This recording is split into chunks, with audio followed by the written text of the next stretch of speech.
Cette obligation est différemment mise en œuvre dans les ordres juridiques nationaux signataires. Au Canada, par exemple, l'obligation de consulter est identifiée par la Cour suprême comme un principe constitutionnel dans les décisions Nation Haïda et Tacouribert de 2004, et elle implique pour la couronne une obligation de consulter et d'accommoder avant de prendre une décision qui pourrait avoir un effet sur les droits.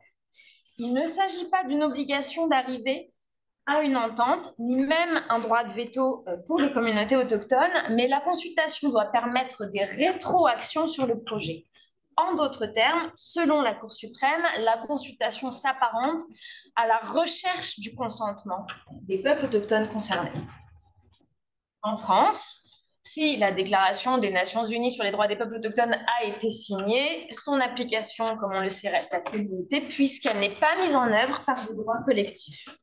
Il n'existe d'obligation ni de consulter particulièrement les communautés autochtones, ni d'obtenir leur consentement concernant une exploitation qui aurait des incidences sur leurs terres. La loi de 2016 qui transpose le protocole de Nagoya ne concerne que les ressources génétiques. Et donc, par conséquent, seules les institutions dédiées à la représentativité autochtone, telles que le Grand Conseil coutumier de Guyane, permettraient la participation des autochtones à la prise de décision, mais l'avis de cette institution n'est pas décisoire, ce qui limite effectivement les effets sur la décision finale. L'étude des droits canadiens et français révèle toutes les disparités et les tensions, et je vais essayer de présenter autant la complexité du processus de consultation que son influence sur les projets eux-mêmes. J'ai choisi une approche empirique et plutôt inductive en me fondant sur deux projets industriels, celui de Coastal GasLink au Canada et celui de la centrale électrique de l'Ouest guyanais en France. Évidemment, ce sont des projets hautement polémiques dont je ne discuterai pas du tout l'opportunité politique ou économique, j'en serais bien incapable, mais je me concentrerai uniquement sur les règles de droit quant à la consultation et à la coopération autour de ces deux projets. Alors, d'un côté, il y a le projet de Coastal GasLink qui prévoit la construction d'un gazoduc de 670 km pour acheminer le gaz naturel d'est en ouest en Colombie-Britannique. Le gazoduc passe à proximité de 20 réserves autochtones sans les traverser, mais traverse en revanche les territoires traditionnels de plusieurs communautés. Le projet devrait coûter 14 milliards de dollars pour une mise en service début 2024.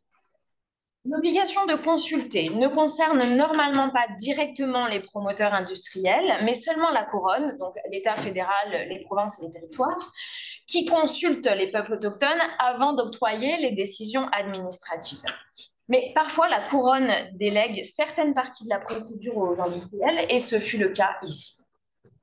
D'un autre côté, il y a le projet de la centrale électrique de l'Ouest guyanais, la CEOG, qui prévoit l'installation d'un parc de panneaux solaires de 140 hectares, de bâtiments de stockage d'énergie à hydrogène et de batteries au lithium. Ce serait la plus grande centrale à hydrogène du monde, ce qui nécessite parallèlement le défrichage de 78 hectares de forêt. Son coût est estimé à 170 millions d'euros et la mise en service est prévue en 2024 pour une durée de 25 ans.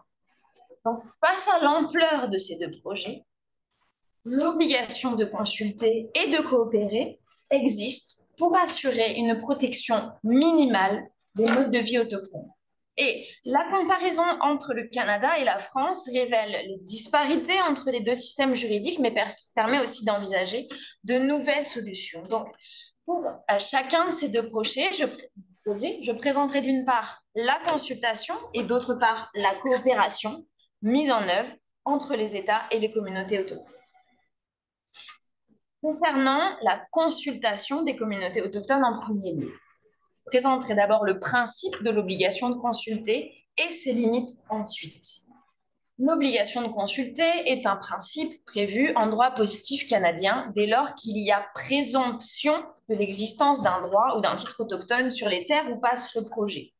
Par conséquent, pour le projet de Coastal GasLink, La consultation des deux systèmes de représentation est requise dans la mesure où le gazoduc doit traverser des territoires ancestraux où il y a présomption de titre. Il faut donc consulter d'une part les chefs héréditaires, représentants traditionnels en vertu de la loi fondamentale précoloniale de la nation, et d'autre part les conseils et les chefs de bande, qui sont des institutions élues, mais créées et imposées par les autorités coloniales au XIXe siècle. Donc, les consultations ont eu lieu avec la couronne et avec le promoteur, principalement entre 2012 et 2014. Entre 2012 et 2014. Et dès le départ, les chefs héréditaires Wet'suwet'en se sont opposés au projet et ont proposé d'autres tracés pour le gazoduc. Autres tracés qui ont été rejetés par Coastal GasLink, expliquant que le tracé serait rallongé et qu'il ne convenait pas au diamètre du gazoduc. Malgré le désaccord des chefs héréditaires, la province de Colombie-Britannique et Coastal GasLink ont fini par signer des accords avec les 20 conseils de bande élus de toutes les Premières Nations qui étaient le long du gazoduc, et notamment avec les 5 conseils élus de la nation Wet'suwet'en. Ainsi, sur le papier, et j'insiste sur le papier, l'obligation de consulter semble avoir été respectée. Le gouvernement de la Colombie-Britannique a octroyé les permis de construire en 2016 et le Bureau de l'évaluation environnementale a approuvé le projet en 2018. En Guyane, la situation juridique est assez différente. Les textes reconnaissent la consultation et la prise en compte des tiers dans la décision administrative, mais pour tous les citoyens français, donc sans distinction envers les Amérindiens de Guyane. C'est ce dont a parlé Victoria Q, c'est la procédure de l'enquête publique. Même l'octroi de droits d'usage collectif ne permet pas de protéger les terres autochtones puisque, selon l'arrêté préfectoral constatant une zone de droit d'usage collectif au profit de la communauté Kalina de Mana, donné en 2021, donc pour le village juste à côté du projet SEOG, mais qui n'est pas inclus dans le projet SEOG, selon cet arrêté, je cite, « Les troubles de jouissance résultant de l'exploitation de substances minières ou de travaux d'aménagement ne peuvent donner lieu à une indemnité à la charge de l'État. » Donc, pour le projet SEOG, les Amérindiens ont été consultés par le biais d'une enquête publique ouverte à tous entre le 8 juillet et le 8 août 2019. Durant ces 30 jours, il y a eu 2 registres d'enquête, 4 permanences en mairie et 1 réunion publique. L'avis d'enquête publique a été publié dans 2 journaux locaux et le rapport d'enquête mentionne que le commissaire enquêteur s'est rendu au village à côté de la SEOG, donc à Prospérité, afin d'évoquer la possibilité d'une réunion publique. Mais je cite, le rapport d'enquête mentionne « L'absence du chef de village n'a pas permis d'organiser une rencontre avec les habitants. » Ensuite, selon le promoteur, en septembre 2018, le Grand Conseil coutumier et les autorités coutumières locales auraient été consultés en septembre 2018 sans marquer leur opposition et une rencontre avec le chef du village de Prospérité aurait même eu lieu à Paris en juillet 2019 lorsque celui-ci veillait sa fille à l'hôpital. Bon, par conséquent, sur le papier, et encore une fois, sur le papier, tout semblait correct. Donc, les autorisations de construire ont été accordées en septembre 2019 et l'autorisation environnementale 2 mois plus tard. Et pourtant, certaines limites au processus de consultation peuvent évidemment être constatées. La première limite de la consultation, inhérente à la consultation, c'est qu'elle est consultative. L'article 32 de la Déclaration des Nations Unies sur les droits des peuples autochtones parle d'une consultation avec les peuples autochtones en vue d'obtenir leur consentement. Mais il n'y a pas d'obligation de résultat. Donc, cette ambiguïté conduit inévitablement à des tensions entre les autochtones qui mobilisent ce droit pour opposer leur refus et le comportement des États qui restreignent l'application de ce droit, d'autant plus quand les enjeux économiques sont importants. La deuxième limite concerne le déroulement de la procédure. Les peuples autochtones, en général, sont consultés bien après que les emplacements des projets soient décidés, ce qui rend difficile les adaptations du projet. Pour Coastal GasLink, le tracé du projet a mis 6 ans à être décidé par l'entreprise et par conséquent, les modifications du tracé du gazoduc n'ont été possibles qu'à la marge. De même, pour la CEOG, un habitant de Prospérité explique que les dirigeants locaux sont venus en 2019 officiellement pour consulter la population, mais en fait, dit-il, dès que nous avons exprimé notre opposition, ils ont dit que l'emplacement du projet avait déjà été décidé avant et cette consultation était juste pour la forme. Il faut ajouter, comme cela a déjà été relevé, que pour la France, le procédé de l'enquête publique semble particulièrement inadapté à la consultation des Amérindiens, puisqu'il implique un comportement actif et volontaire de leur part pour être informés. Il leur faut se rendre en mairie durant les 30 jours de l'enquête publique. Il faut lire le journal local alors que le français n'est pas leur langue maternelle. Quand bien même les autochtones seraient correctement informés, les réponses des promoteurs sont souvent les mêmes, que ce soit pour le projet de Coastal GasLink ou pour le projet CEOG. Ils ont répondu qu'un autre tracé n'était pas viable ou que déplacer le projet reviendrait à annuler le projet. Et la consultation s'est conclue donc sans que des adaptations du projet n'aient été réalisées. La troisième limite concerne l'identification des représentants autochtones. Pour le projet de Coastal GasLink, les chefs héréditaires et les chefs élus des conseils de bande se sont opposés dans leur volonté de porter la parole et les intérêts de leur communauté. Les chefs héréditaires ont fini par bloquer le projet par des campements, des barricades, des manifestations. Ils ont reçu beaucoup de soutien à travers le Canada de la part d'autres représentants autochtones traditionnels qui ont notamment bloqué les trains durant plusieurs mois en 2019. Il y a eu des violences, des arrestations et le projet a été retardé. La situation est tout aussi complexe en Guyane, d'autant plus que le statut des chefs amérindiens n'est pas vraiment explicite en droit positif. On peut lire par exemple dans le rapport de la réunion publique qu'un représentant du Haut Conseil des peuples autochtones a regretté que le Haut Conseil n'ait pas été consulté par l'autorité publique sans que l'on sache à quelle institution nationale ou internationale il est fait référence ici. Donc, comme au Canada, la situation a dégénéré en violence, les travaux ont été empêchés et à Prospérité, le Yopoto a été interpellé, menotté et placé en garde à vue, ce qui a grandement choqué le village.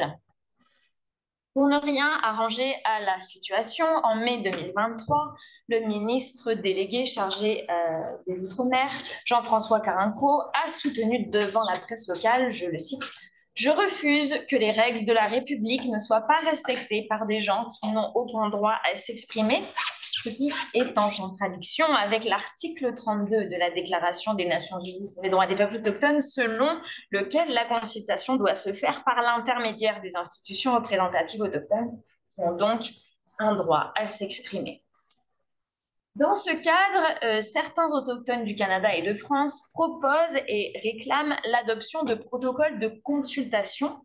Donc, ce peut être des contrats discutés en amont qui encadreraient les négociations ou des protocoles affirmés unilatéralement par les autochtones dans lesquels serait précisée la procédure, les délais et surtout les représentants impliqués à destination des promoteurs ou des autorités étatiques.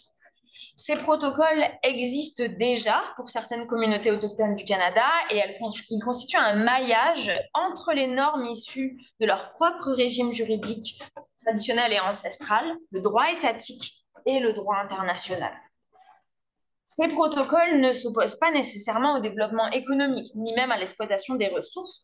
Au contraire, ils réaffirment surtout le droit de bénéficier des avantages de ce développement par une coopération équilibrée, ce qui m'amène à mon second point. Donc, plus rapidement sur la coopération avec les autochtones pour les projets qui ont des incidences sur leur terre. Cette coopération se traduit principalement par des ententes pour réduire les effets négatifs du projet et surtout pour partager les effets positifs du projet, à savoir les bénéfices. En échange, les autochtones acceptent de ne pas s'opposer au projet. Au Canada, ces ententes bilatérales ont même un nom, elles s'appellent les ententes sur les répercussions et les avantages. Et pour Coastal GasLink, les ententes entre la couronne et les chefs élus des conseils de bande se sont conclues en 2014. Selon cette entente, la province de Colombie-Britannique doit verser à chaque Première Nation le long du gazoduc 3 paiements différents. Un paiement lié au projet, un paiement additionnel et un partage annuel des bénéfices. Le paiement lié au projet est de 2,32 millions de dollars canadiens, ce qui fait environ 1,63 million d'euros, versé en 2 fois, après la signature de l'entente et à la mise en service du gazoduc.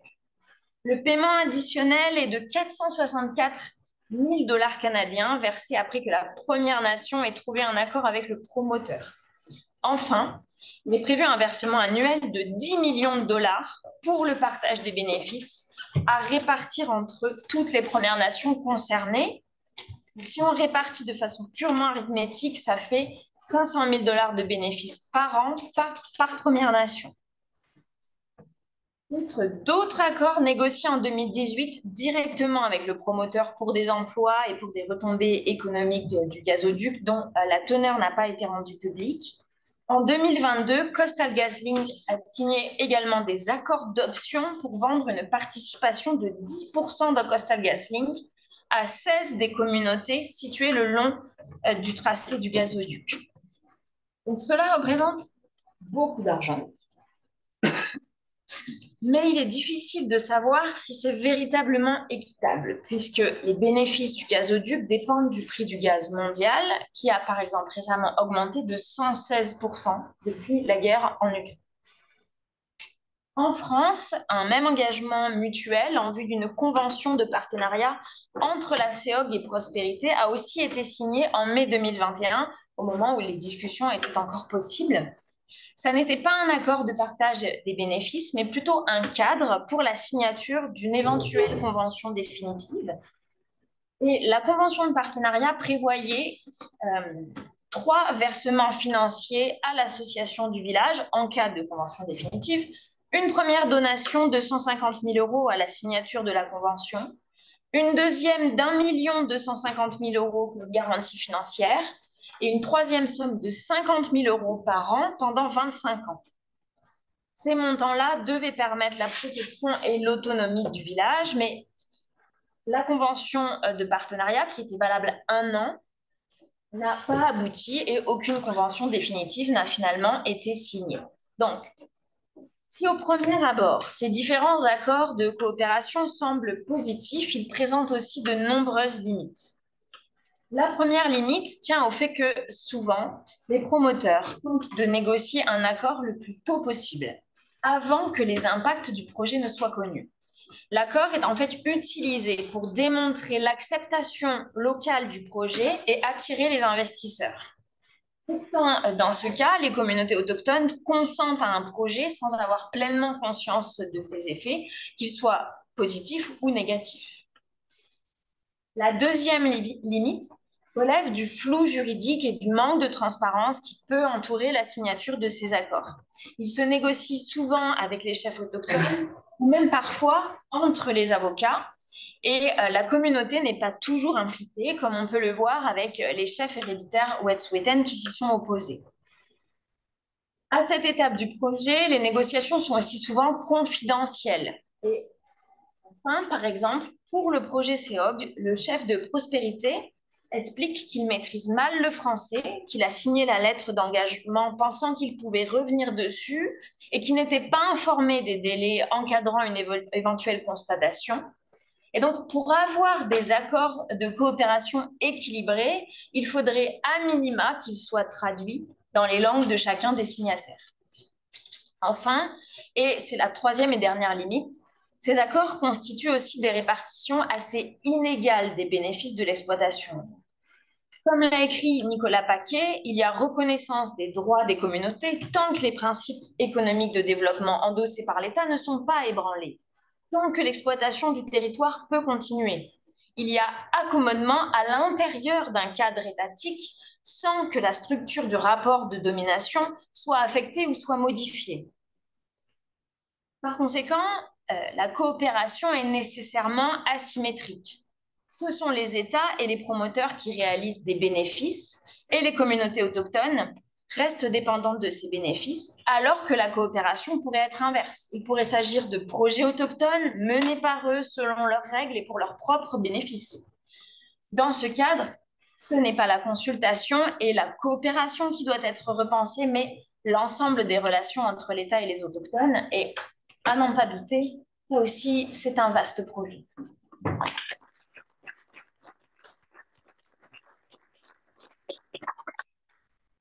Merci beaucoup et merci pour votre respect parfait pour la partie.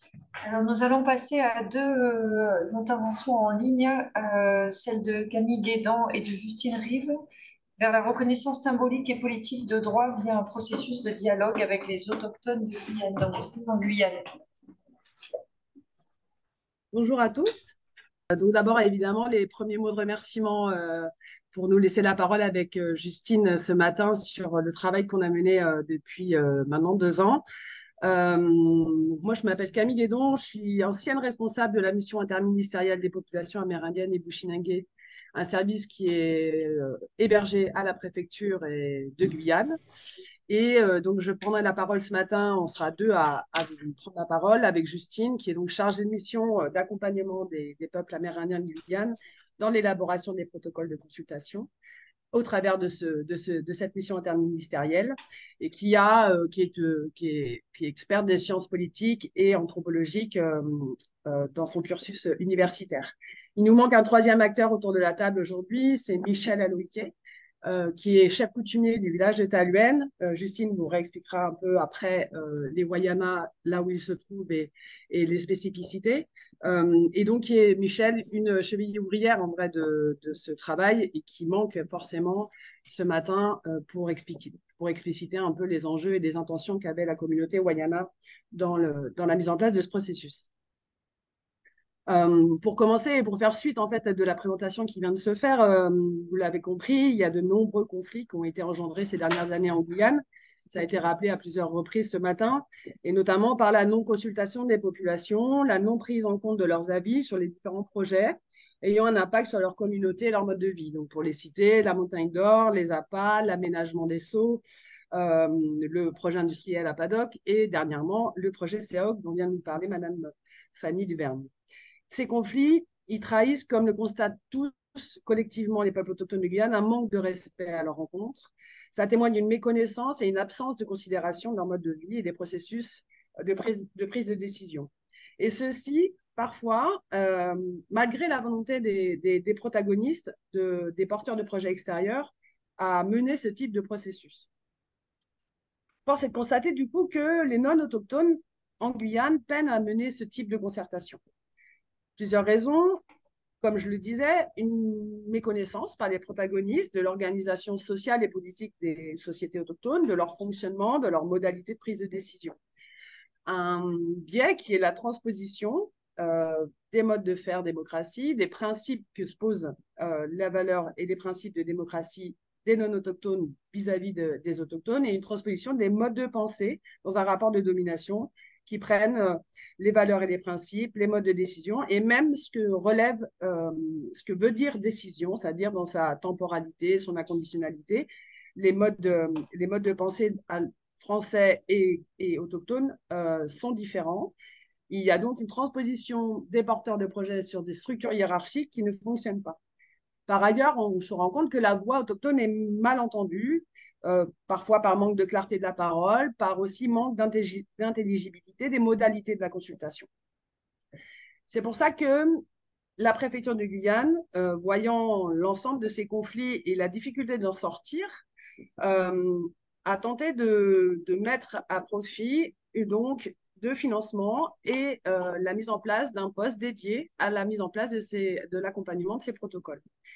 Ce protocole, il vise donc à mettre en avant les différences dont on vient de parler et c'est une décision qui peut être mise en cause tout le temps, qui n'est pas figée dans le temps, selon justement les modalités de décision des autochtones. Ce protocole agit donc plutôt comme un guide et pas comme une parole absolue. La communauté a toujours le dernier mot sur les conditions d'une consultation qui va juger satisfaisante ou non. Un autre biais qu'on a auprès des protagonistes qui cherchent à concerter les autochtones, c'est que certains porteurs de projets préjugent de leur légitimité ou de leur compétence à faire, à mener ce type de processus, soit parce qu'ils pensent connaître les communautés en connaissant une personne, ils extrapolent les modalités de pensée d'une personne à une modalité collective, ou alors s'appuyant sur une appartenance d'un certain rang social au sein de la société guyanaise et française qui, du coup, serait gage de bonne conduite et de bonnes pratiques. Voilà, merci. J'arrive pas à l'activer moi-même. Donc, comme le disait Camille, il y a effectivement des difficultés à animer de telles concertations et à la décharge de certains qui mènent ces consultations, enfin, qui tentent de mener ces consultations. Il y a peu d'outils et aucun outil véritablement adapté sur lequel s'appuyer. Et donc, c'est en ce sens que les Wayana, qui sont donc un peuple autochtone de Guyane française, et dont Michel Aloïki est un des chefs coutumiers,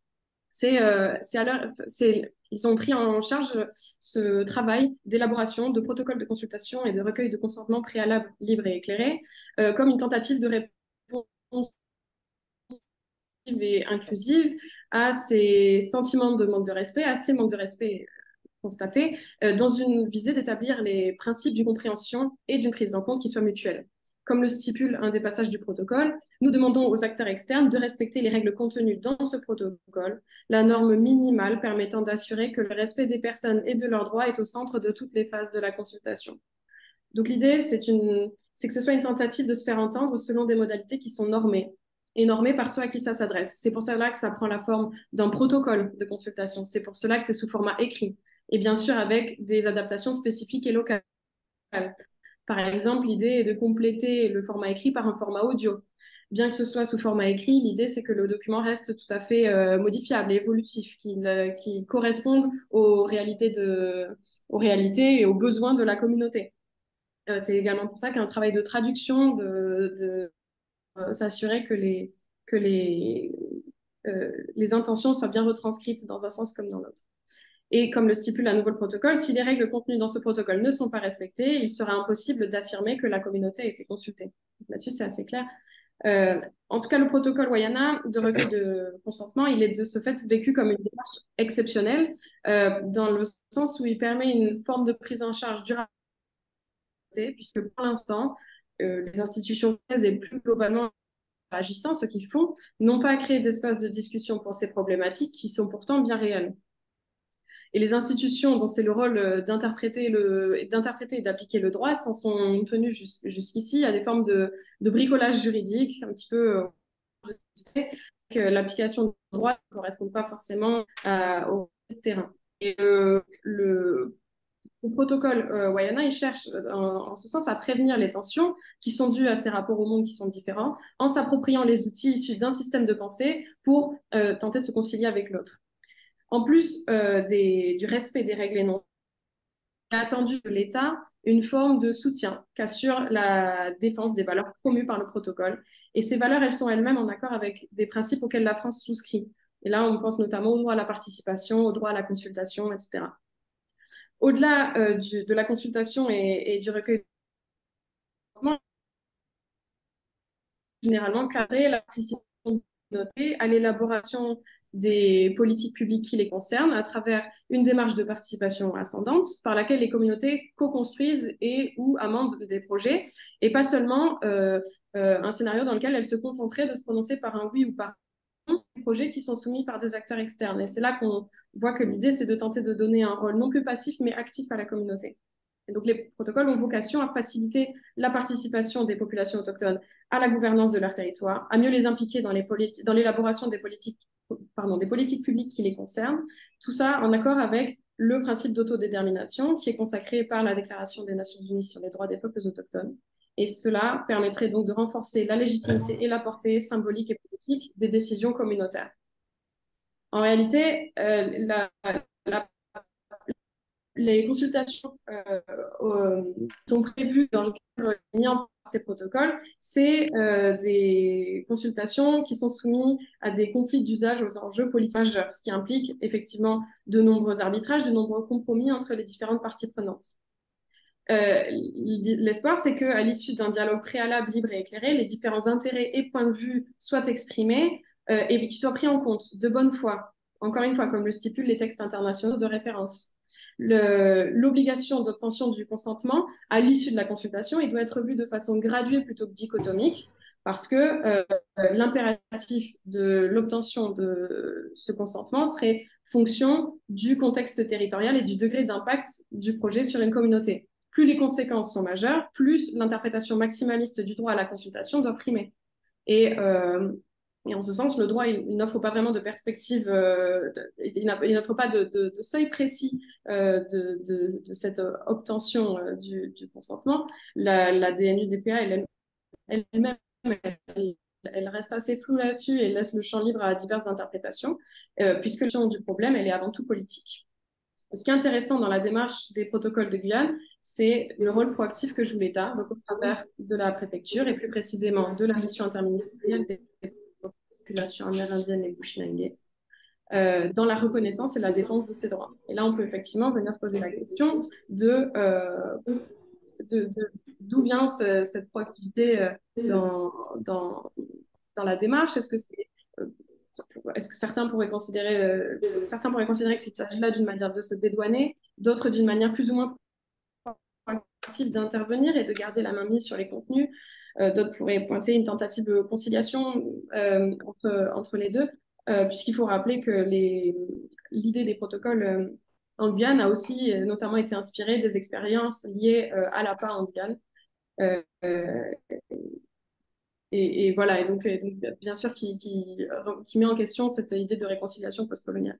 Et donc, la subjectivité des positionnements reste l'un des grands questionnements liés à toute cette démarche, en réalité. Effectivement, du coup, l'originalité de ce projet, ben, c'est notamment qu'elle soit coportée par l'État et de partir du postulat, du coup, que la neutralité n'est pas le fondement de la méthode de ce projet et la manière dont on doit intervenir et travailler avec et ensemble les peuples autochtones est important d'avoir en tête que nous partons tous de points de vue situés et donc on va plutôt chercher à trouver l'objectivité plutôt que de la neutralité. L'idée, c'est donc de dire qu'on a tous des points de vue et que le point de vue situé ici n'est pas individuel mais bien collectif. Et que c'est le résultat d'un processus politique et épistémologique de la formation d'une identité collective. Ainsi, il était important pour nous, équipe en charge de mettre en œuvre ce programme, que ce soit au niveau de la coordination, de l'accompagnement et même de l'équipe de médiation sur place, de savoir d'où on parle, où on se situe, autrement dit, chercher à atténuer sa propre construction de point de vue situé afin de limiter les difficultés de jeu d'intérêt et de jeu d'arbitrage qui peuvent se mettre en place dans ce type de processus. On est donc conscient que fonction de qui porte le projet, fonction de sa posture, fonction de la manière dont elle prend en charge le rôle d'accompagnement, il peut y avoir plusieurs manières de se positionner. Afin d'atténuer donc du coup ces points de vue situés, afin d'atténuer les jeux d'arbitrage et d'intérêt et de donc délégitimation de la procédure en place, on a cherché à tenter de mettre une normativité dans la manière d'agir et de s'appuyer sur des méthodes. Dans cette perspective de travailler ensemble, on a donc cherché à limiter ces postures interventionnistes, on a tenté d'atténuer nos points de vue situés et au-delà. Et on s'est appuyé sur une équipe de médiation issue de la communauté Wayana. Et donc, on a cherché à rentrer en relation avec les groupes concernés, donc le peuple autochtone Wayana, selon une posture qui est définie par le pédagogue critique Paolo Freire, qui insiste sur la posture de l'accompagnement comme se mettre en situation d'allié avec le groupe accompagné. Pour ça, plusieurs postures, plusieurs approches, ne pas faire à la place d'eux, l'écoute active, l'adaptation de la mise en place et de la mise en œuvre du processus selon une temporalité, selon les règles même déjà définies dans le sein du protocole. À titre d'exemple, des ateliers de réunion publique qui étaient reportés pour des décès qui étaient constatés dans la communauté et qui demandaient qu'on n'intervienne qu'1 jour ou 3 semaines plus tard, selon la propre définition même du protocole qu'on essayait d'appliquer à notre méthode d'écriture et d'accompagnement auprès de la communauté. Et puis des postures qui sont celles de l'anthropologie politique, c'est-à-dire de s'appuyer sur les fonctionnements sociaux, de travailler sur le don contre don, d'être dans l'observation participante, etc. On a donc cherché à construire un processus de recherche-action participative, qui s'appuie sur des cadres de travaux imparfaits, en construction perpétuelle, puisque c'est fonction des besoins, en fonction de l'expression des personnes concernées. Mais on a cherché à tendre vers un idéal avec des contraintes fortes qu'on peut avoir à l'extérieur, qui sont celles du terrain et celles de la Guyane. Ce n'est pas toujours évident de mettre en œuvre exactement ce qu'on a mis sur le papier. Mais on a tenté d'esquisser une manière de faire, une approche, un guide, plutôt que des règles de comment on consulte un peuple autochtone. Et donc, on est consciente que notre méthode, elle est évolutive, c'est un premier guide, c'est un premier pas, et qu'elle ne peut pas être totalement reproductible point par point, puisqu'elle doit nécessairement s'adapter au contexte local et évoluer selon les besoins exprimés par les personnes. On s'est quand même appuyé sur des pratiques existantes, notamment l'accompagnement à la démarcation de SDUC avec les communautés Kalinia de Bellevue, Irakubo, sur un programme du parc amazonien sur la mise en place de gestion de ressources naturelles communautaires, et puis de la méthodologie internationale expérimentée pour mettre à élaborer ce type de protocole. C'est ce qui a permis à la communauté Wayana de définir elle-même son processus de consultation qu'elle estime satisfaisante selon ses propres institutions et selon les modalités socioculturelles qu'elle traverse. Donc, ce chemin emprunté pour mener à bien ce travail, il consiste en soi à une démarche exceptionnelle. Elle avait en effet, pour construire ce processus communautaire, plusieurs cadres de référence qui sont issus de l'éducation populaire et de l'organisation communautaire à l'international et qui ont guidé donc l'action sur le terrain dans une visée d'émancipation et de pouvoir d'agir des groupes concernés. Et également dans une visée de co-responsabilité du travail mené. L'idée, c'est vraiment d'être sur des principes, de créer des cadres de collaboration entre des sachants académiques et des groupes concernés, avec le souci que ces derniers fassent autorité sur le devenir des situations. On s'approche aussi on remet en cause la contestation de la spécialisation du travail intellectuel. On espère pouvoir, avec des sources pédagogiques critiques, de la sociologie, de la science et de l'éducation, se fonder autour de co-construction, de co-partage des savoirs. Ce type de modèle en recherche-action fait appel à plusieurs sciences et donc à la pluridisciplinarité et à la co-construction de savoirs et donc de la tentative de mettre à niveau égal et encore plus d'intégrer des savoirs profanes et des savoirs académiques dans une recherche de co-formation des sachants et des groupes concernés. Pour ce faire, du coup, cette démarche est donner les moyens de s'organiser autour d'une équipe composée donc d'une ingénieure en sciences politiques et anthropologiques, d'une experte sur l'animation des programmes participatifs et d'éducation populaire et d'une équipe de médiateurs et médiatrices recrutés au sein des communautés concernées. Donc comme vous le savez, la France se refuse à ratifier toute normative et donc l'engagement de l'État sur la question de la reconnaissance des droits autochtones et donc l'engagement de l'État à travers la MIPAP dans l'accompagnement à l'élaboration de ces protocoles participe d'une tentative de prise en compte des modes de prise de décision en conciliant différents systèmes de pensée. Et comme certains l'affirment, l'action publique en Outre-mer étant caractérisée par un ensemble de dispositifs dérogatoires et d'adaptation, là encore, il s'agirait d'une nouvelle forme d'aménagement du droit et des pratiques. Et c'est des pratiques dérogatoires qui ne sont pas institutionnelles, mais peut-être que certains travaillant sur l'évolution statutaire pourraient chercher à institutionnaliser cette spécificité de fait. Donc, on est en train d'entrer dans une nouvelle phase de la création des normes qui n'ont pas la portée juridique dont elles peuvent être dotées, mais donc sur la superposition de traditions orales et écrites, par exemple. Et c'est véritablement à force d'opposition sur l'interprétation de leurs droits que les peuples autochtones sont aujourd'hui dans une démarche proactive en étant force de proposition de nouvelles normes, qu'ils arrivent à s'inscrire dans cette nouvelle démarche et qui pourrait davantage s'apparenter à une conciliation qui pourrait être vue donc comme un pas des uns allant vers les autres et en attendant qu'il y ait un rapprochement également de l'autre côté qui soit fait. C'est à noter quand même que c'est une démarche qui est presque apaisée parce que c'est une démarche qui est presque lasse. Et là, j'en reviens à ce qui m'a été dit très clairement. il faut essayer, même si c'est triste d'en arriver là. Euh, le protocole Wayna stipule que le respect de la communauté émergera de la volonté de dialoguer avec nous selon les principes énoncés dans ce protocole sur la façon dont nous devons être consultés. Et donc, c'est en tant qu'outil à force symbolique et politique que le protocole doit être non seulement compris, mais aussi valorisé. À la fin d'une consultation, ce n'est pas un juge qui peut interpréter la voix de la communauté, c'est la communauté concernée qui interprète. Encore une fois, comme le stipule le texte, les Wayanas sont les seuls à pouvoir interpréter la décision remise à l'issue du processus de consultation.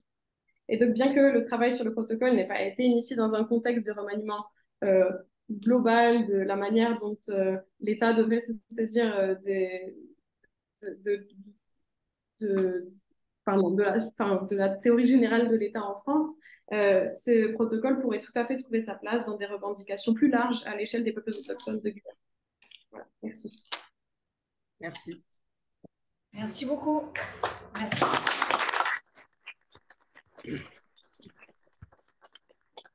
Restez avec nous, bien sûr, puisqu'il y aura la partie débat après et on reviendra sans doute sur votre expérience très riche.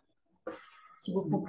Alors, nous allons passer tout de suite à la troisième intervention. Il me semble qu'un seul des intervenants est là et prendra la parole. C'est ça, Monsieur Carpe. Donc, Philippe Carpe, vous allez nous proposer la contribution constructive des peuples autochtones de Guyane à la théorie générale. Je vous remercie. Nous vous remercions déjà d'avoir accepté notre position d'intervention.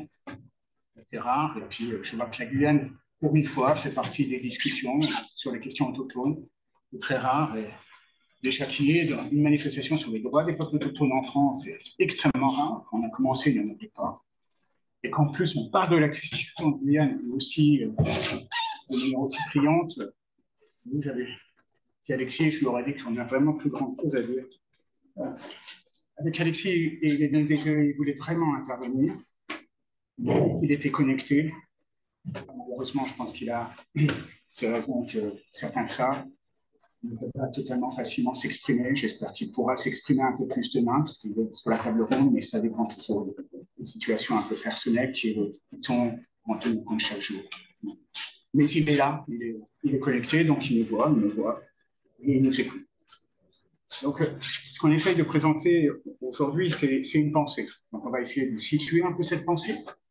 On va essayer un peu de vous la montrer, un peu de voir comment on peut essayer de la faire réaliser dans le contexte qui est celui actuel de la France.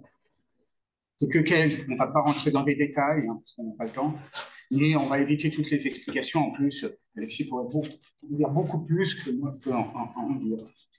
Alors, cette pensée-là, ce n'est pas la pensée d'Alexis, ni la pensée de Philippe Carpe. Loin de là. C'est la pensée d'autorité autochtone.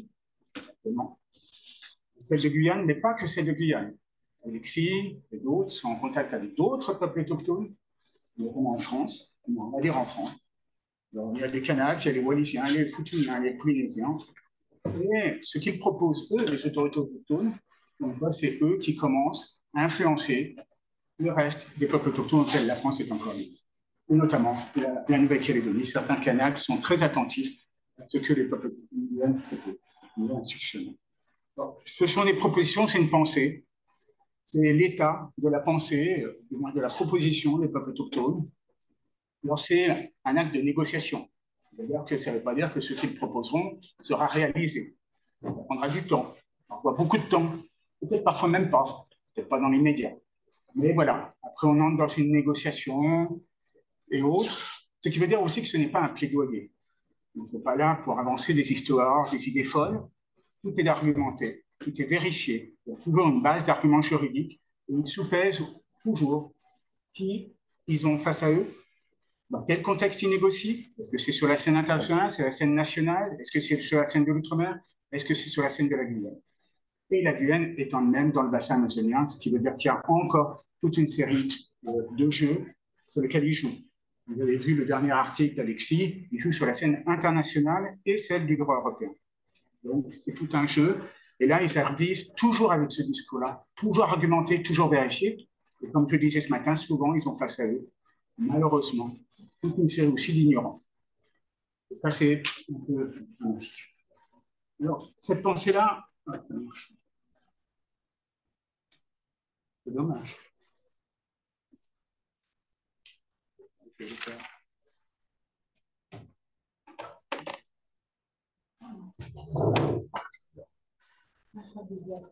Quel ordinateur?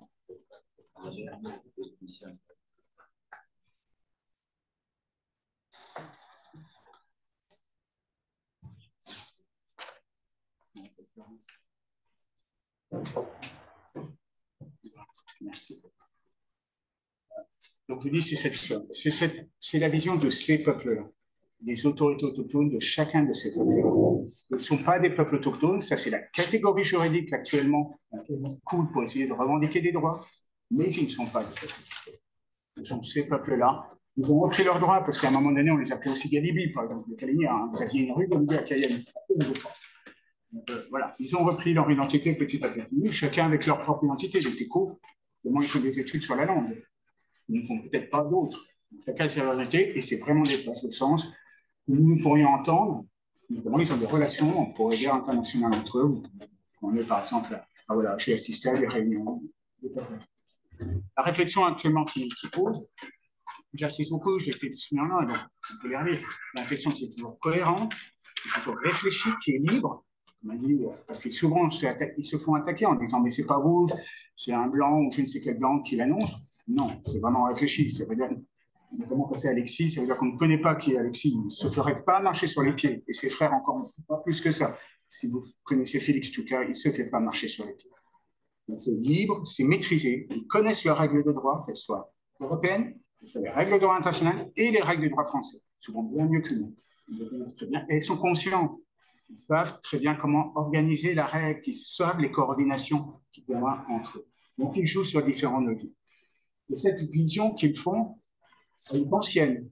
Elle est ancienne, elle a le premier acte, vraiment, qui pourrait dans, j'allais dire tous les manuels, mais dans tous les cas, les ouvrages, quand ils parlent un peu de la Guyane et des peuples de là, c'est l'adresse au gouvernement et au peuple français de 1784 qui a été énoncée par Félix Tchouka.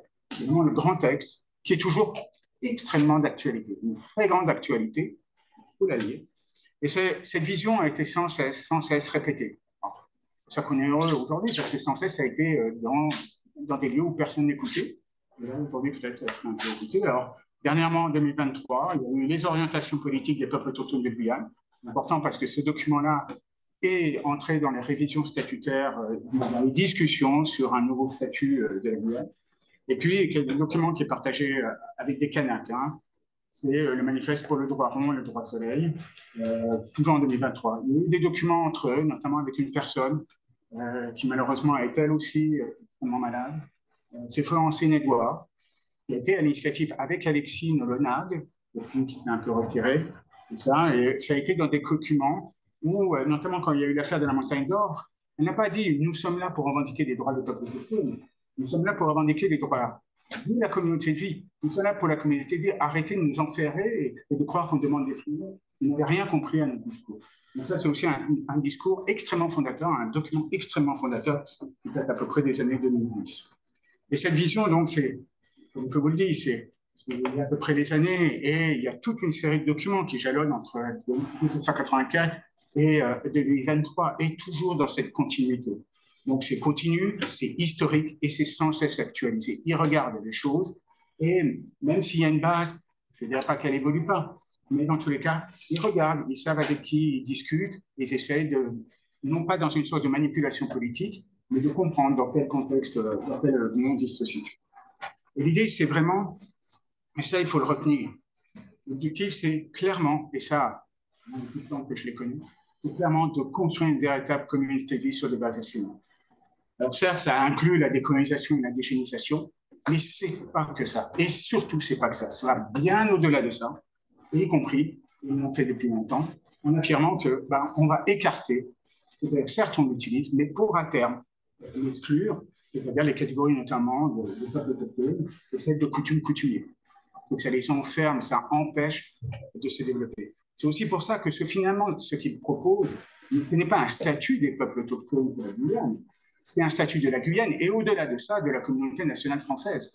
Il faut avoir conscience de ça. Et ce n'est pas à travers les déclarations où parfois on voit un petit saupoudrage, mais regardez la vision des peuples autochtones, d'avoir sur la forêt ou les ressources naturelles. Non, c'est nous voulons participer à la discussion de ce que doit être la communauté de vie, la société.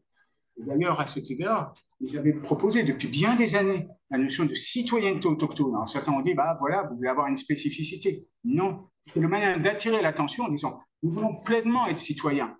Pas un citoyen dans une pensée qui est quasiment unique. Nous voulons aussi apporter notre pensée, non pas pour que celle-ci devienne dominante, ou que nous soyons soumis qu'à celle-ci, mais pour que nous engagions une discussion, que nous puissions nous élever et à ce moment-là, construire une nouvelle communauté. Pour l'instant, ils sont en terrain, vraiment entendu, mais ils ne désespèrent pas, je dirais. Et dans tous les cas, il ne faut pas désespérer. Alors, qu'est-ce qu'ils font pour ça? Qu'est-ce qui rentre dans cette vision-là? Ils ont fait 5, on va dire, pour l'instant, il y a 5, il n'y a pas que cela, bien sûr, mais on a voulu, et Alexis a insisté surtout sur 2, voilà, 5 qui sont assez emblématiques de ce qu'ils peuvent proposer, et qui rentrent vraiment dans cette idée, qui vont au-delà toujours, j'insiste, du statut des peuples autochtones, qui vont vraiment dans une communauté de vie, vraiment toujours dans cette communauté, un peu pour la Guyane. Il y a le projet d'Assemblée des hautes autorités autochtones de Guyane, qui vient d'être parlé par Camille Guénon et Justine Ville, par le protocole de consultation des villages Wayana de Guyane française. Il y a le projet de statut des associations autochtones. Il y a le sort des 400 000 hectares, l'institution à ramatriation. Et puis, d'autres pourront mieux en parler que moi, le projet de la commission Vérité et Réconciliation sur les Hauts-Mindiens.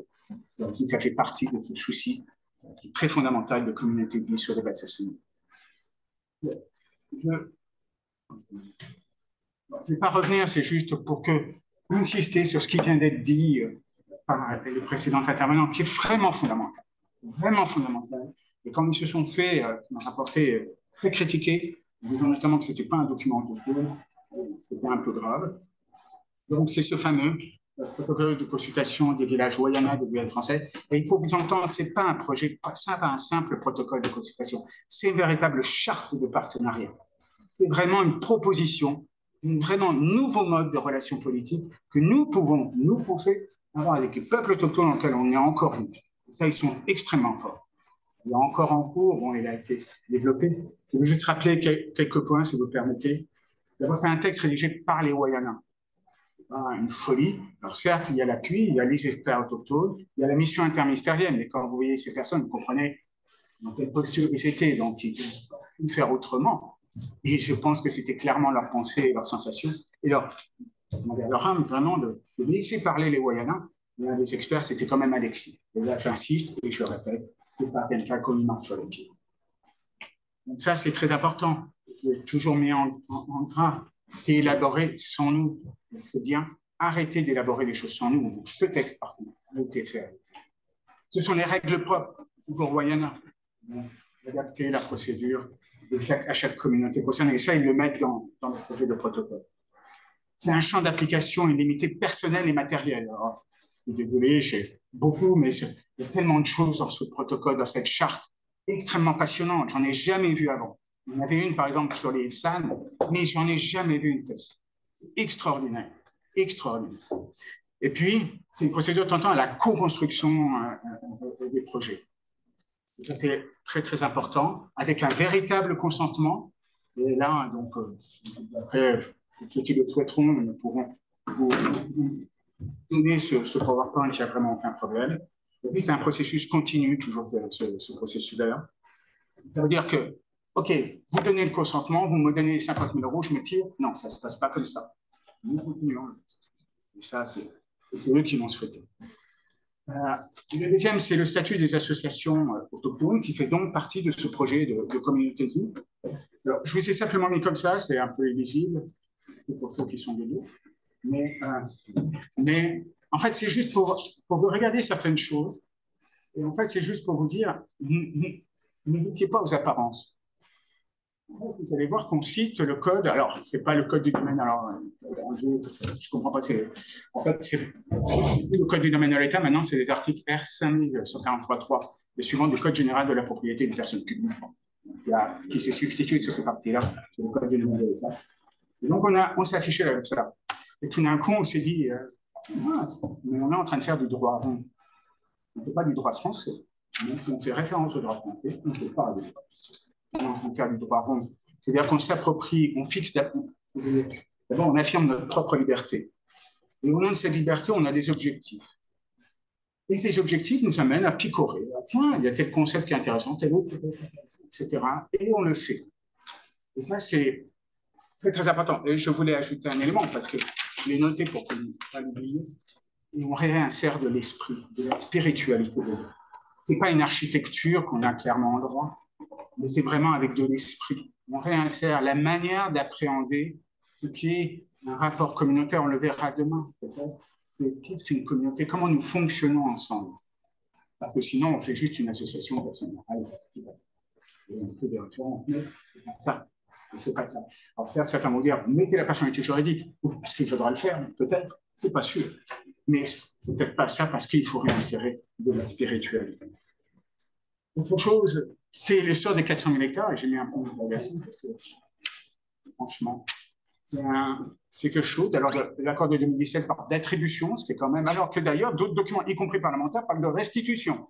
Ça veut dire qu'ils ne s'entendent pas très bien, parce que le document de 2017 est publié au journal officiel, en 2016. Donc, je ne sais pas très bien ce que l'on dit, mais dans tous les cas, il est là, on ne sait pas trop.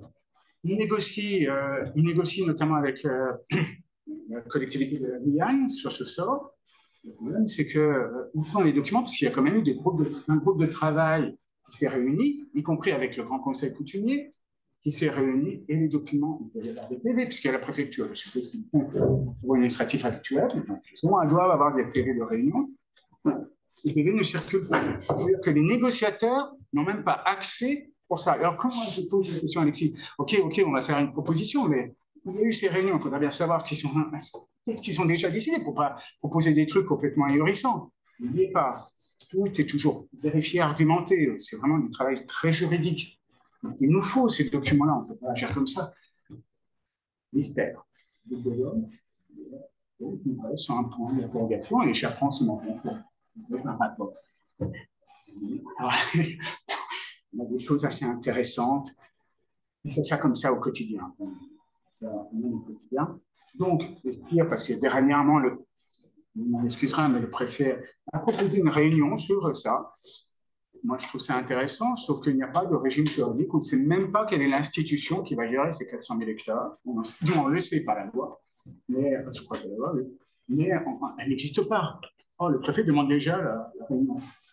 Je ne sais pas. C'est un peu étrange. Alexis aurait sa formule. Moi, pour l'instant, je vais juste mettre que c'est étrange. Après, il y a cela. Alors, je laisserai, si vous avez des questions, en faire parler que moi. Et Alexis ne souhaitait pas trop en parler, pas trop traiter la détail, mais effectivement, il y a eu ce collectif pour la mémoire des Indiens. Ils ont fait une réunion, avec un statut d'ailleurs, avec des objectifs. Et parmi ces objectifs, il y a la commission vérité et réconciliation. Il n'y a pas d'autres leçons à dire qu'il y a eu, à part les autochtones, les autorités. Un peu surprenant du point de vue juridique. Ouais, très surprenant. Je vais juste signaler que le Grand Conseil coutumier a une personnalité morale d'après le ministre de l'Outre-mer. Certes, elle a dit à quelques minutes près tout et son contraire, mais elle l'a dit. Donc moi, je m'appuie sur ce qu'elle dit.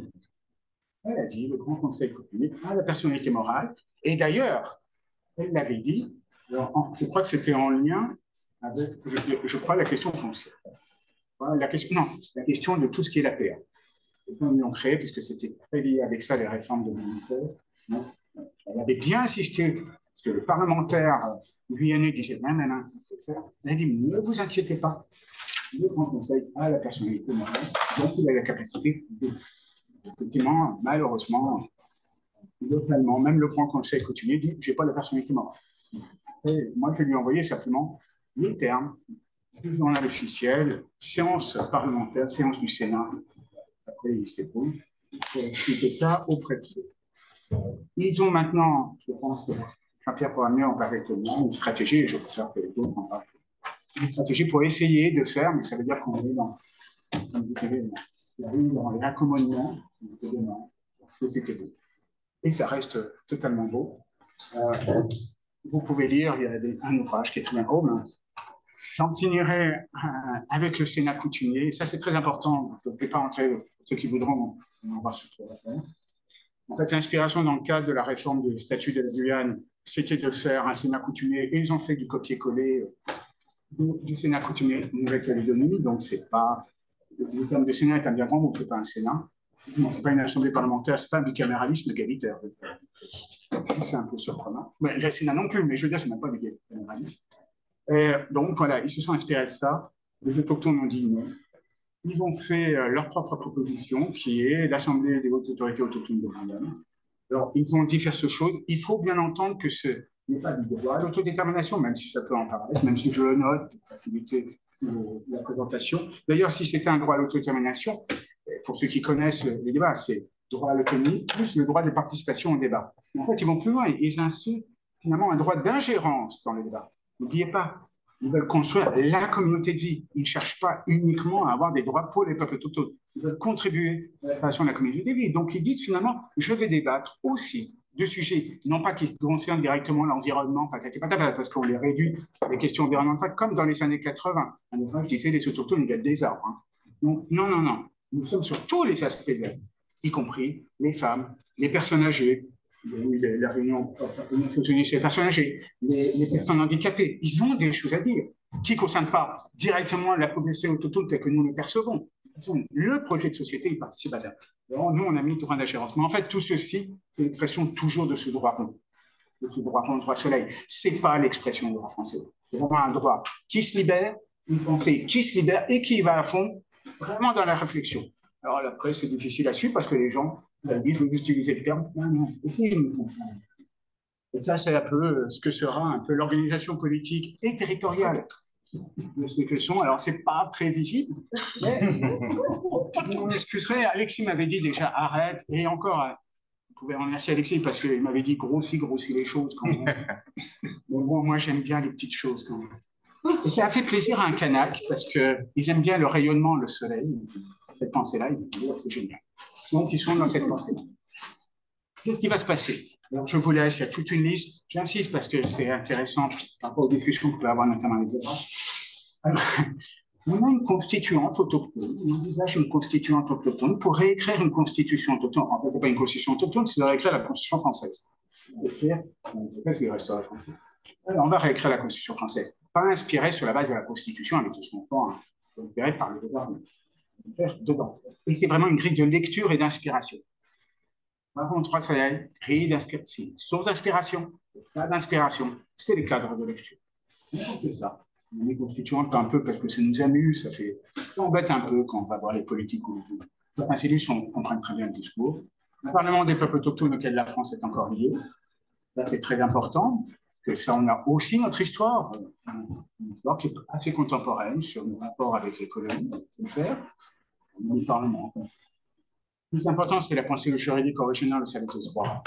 Alors, ce droit rond, droit soleil, ça, on y tient beaucoup. Alors, ne t'attardez pas sur les mots, quoique certains y aiment bien, mais c'est surtout libérer votre esprit. Allez-y, arrêtez de croire que tout est défini dans la Constitution, et même la Constitution se change. Mais tout n'est pas fixé comme ça par des hiérarchies. Ce qui est essentiel, c'est qu'on vive bien, qu'on vive heureux. C'est ça être le métier de juriste, et c'est ça qui devrait servir fondamentalement de droit. Et puis après, il y a des choses plus particulières, parce que c'est un peu des mesures d'urgence. C'est ça que vous avez, c'est des mesures d'urgence, des mesures plus structurelles, la construction de la communauté de vie. Là, on retrouve notamment tout ce qui est notamment les suicides et les prisons, parce que ça se pose aussi en Guyane, à l'instar de la Nouvelle-Calédonie. C'est très grave ce qui se passe pour les communautés de vie. Le changement climatique qui touche à Walala et Imapo, il est en train de perdre son terrain, et donc ce qu'on va lui restituer, c'est l'État qui gère, parce que c'est la souveraineté. Les droits fonciers à travers la STU, puisque le régime, bon, il pourrait, mais il pose quand même il pourrait le compléter un peu l'actualité. La transfrontalité, quand même, n'oubliez pas une chose que je répéterai peut-être demain, c'est que parler de transfrontalier, il me semble qu'on parle de peuple autochtone. Normalement, et ça a été répété, ça a été dit, et je trouve que ça c'est excellent de l'avoir rappelé. Comment la France peut-elle affirmer que les Kaliniens de prospérité sont étrangers? mon projet, mais c'est leur propre territoire et c'est la même famille que ce sont des Camignols. C'est leur territoire, chacun jugera comme il veut. Les études d'impact autochtones, effectivement, c'est-à-dire un peu de mettre la sauce autochtone, pas la sauce autochtone, c'est de comprendre que notre système d'études d'impact n'est pas adapté à la pensée de le monde autochtone. Et donc, il faut le faire, comme il y avait pu être aussi sur le droit des affaires, dans le monde des affaires, la gestion de l'économie et du business, qui a été fait, notamment pour l'Australie et la Nouvelle-Zélande, et maintenant aussi, il y a essentiellement DG Economics, au Canada. Donc, c'est très important aussi de comprendre qu'on n'est pas, on ne va pas faire ça, parce qu'il y a une autre manière de penser le monde. Alors, la conclusion, ça va reprendre un peu ce qui a été dit. C'est-à-dire que nous, ça fait plus de 30 ans qu'on travaille dessus, on essaye de faire des choses. Alors, on voit quand même des évolutions.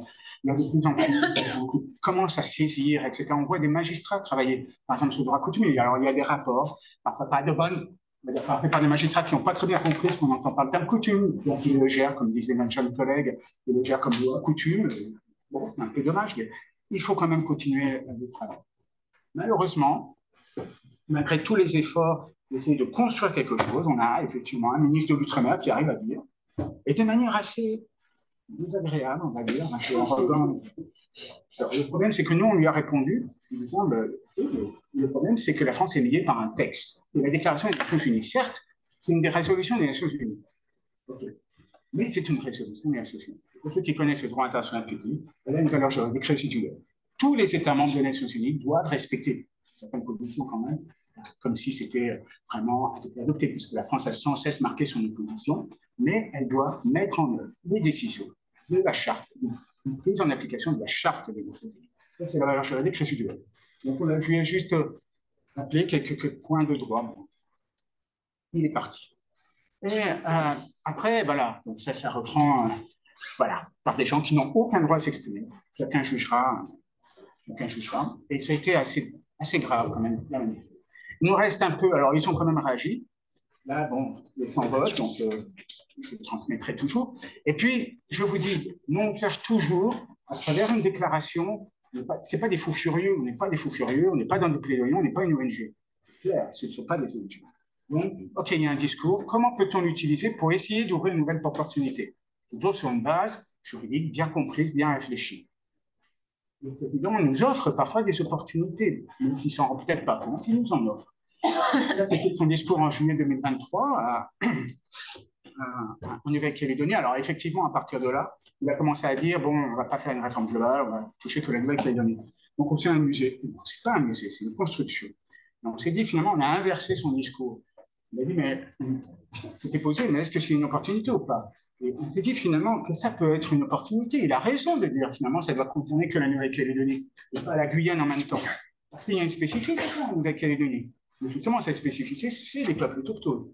À partir de là, puisqu'il reconnaît que pas tout mélanger, la Nouvelle-Calédonie, il faut le voir en particulier, etc., parce que peut-être il y a justement cet effort de décolonisation par les peuples autochtones, justement, c'est le cas par hasard de la Guyane. Alors, il nous a offert peut-être une dernière opportunité, mais qui reste pour l'instant blanc, parce qu'on l'a reçu que lundi.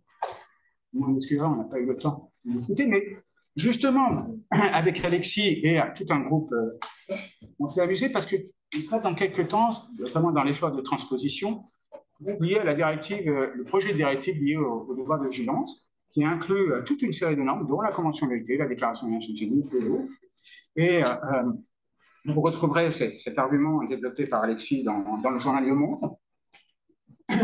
La France adore défendre les causes autochtones à l'étranger, puisque Macron reçoit le chef Raoni, mais rare, à ce jour, jamais. Alexis Touka, Félix Sousa, jamais. Il n'en a jamais reçu. Donc, il ne va pas le faire en France pour d'accord en année. Mais le problème, c'est que cette fois-ci, ce devoir de vigilance va concerner une série d'États, y compris des États unitaires. Donc, il va aller dire aux pays unitaires, ah, vous devez respecter les droits des peuples autochtones. C'est intéressant parce que certains d'entre eux sont justement des pays unitaires. Donc, à ce moment-là, quel argument lui va-t-il dire, puisque chaque fois, il nous invoque, lui, bien sûr, mais lui, il est garant de la Constitution, donc c'est un peu logique. Il nous invoque l'unité, patati patata. Et je m'arrête, effectivement. Donc là, on lui a trouvé la formule, puisque vous invoquerez ça, la devoir de vigilance, et bien, cette fois-ci, vous n'aurez plus d'argument, puisque vous l'évoquez, justement, à travers les États unitaires. Donc, il faut encore changer les logiciels, c'est pas demain la veille, mais l'effort est là. Je vous remercie.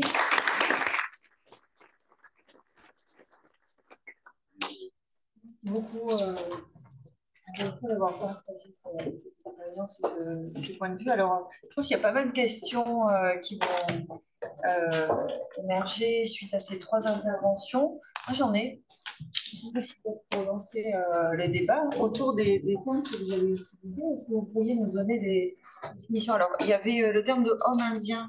Personnellement, je ne sais pas ce que c'est. C'est les pensionnats. C'est les pensionnats, en fait.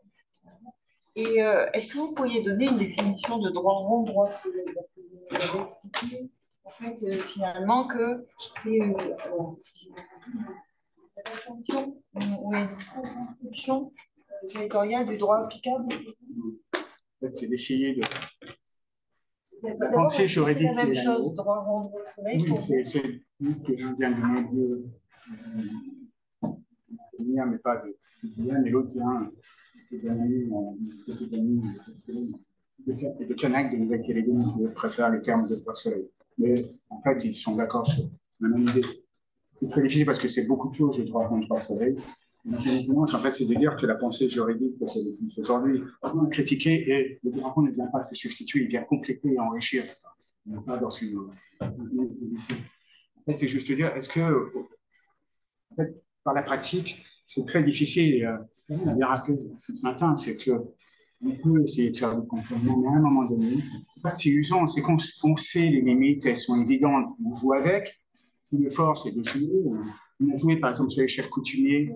Je vais arriver à l'explication. Je vais y arriver. Oui, oui. On joue avec, sauf que ça a des limites inévitables. Et donc, comme on a conscience de ces limites, on dit qu'il faut juste penser différemment. Et pour penser différemment, à la base, c'est libérez-vous. Osez penser différemment. Osez-le. Donc, poser, c'est-à-dire de dire, on va dire entre guillemets, parce que c'est pas que cela, c'est beaucoup trop de choses, mais entre autres, c'est pas en disant, la loi dit que, donc qu'est-ce que je fais? Le corps des gouvernements, librement construisez l'outil, et employez les concepts dont vous avez besoin. L'essentiel, c'est voilà, c'est cette liberté au service d'un autre. On va dire la construction, je vais reprendre l'intitulé de l'Audit dirigé par Karine, essayer d'établir un peu de réalité le bonheur pour tous. Donc, ça, et c'est bien plus que ça, c'est plus riche que ça. Et c'est inscrit dans un manifeste qu'on a fait. Si je peux juste compléter, si je fais de la pub pour la revue juridique du bonheur, Philippe a écrit un article sur cette notion qui est paru dans la revue, dans le dernier numéro de la revue juridique. Alors, on ira le lire. Disponible en ligne, en open access. C'est pas exactement du droit rond et du droit soleil, mais il y a 20 ans, il y avait les travaux du laboratoire d'anthropologie juridique de Paris 1 qui avait déjà développé les archétypes du droit. Donc, c'était les différentes conceptions du droit. Robert Vachon les a utilisées aussi au Canada, qui a expliqué qu'en fait, nous, on avait une conception du droit liée à la conception de la religion, avec un livre extérieur à nous, des règles extérieures à nous, codifiées. Ça venait de la Bible et les musulmans avaient les mêmes conceptions en lien avec leur livre religieux également. Et que, en fait, dans d'autres cultures japonaises, culture asiatique en général et même ailleurs, et il y a deux autres archétypes. On pouvait avoir des conceptions beaucoup plus cycliques du droit et beaucoup plus dans l'équilibre, dans la complémentarité.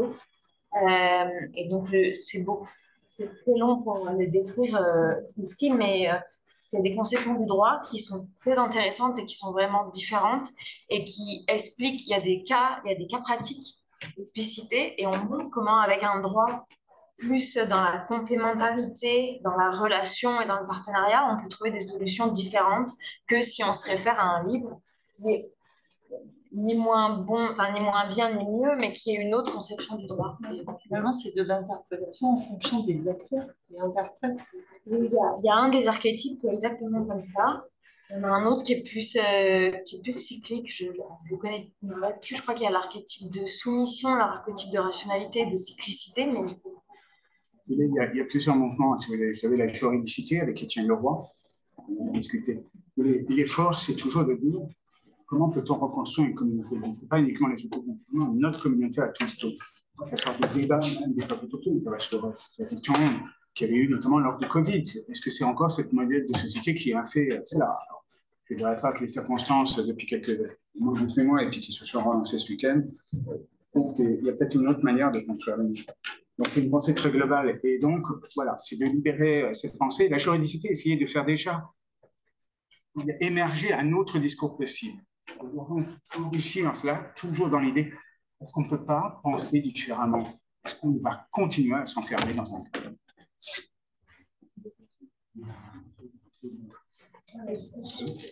Est-ce que les autochtones de Guyane n'auraient pas l'idée de rédiger à eux seuls un projet de constitution au lieu de demander une constituante?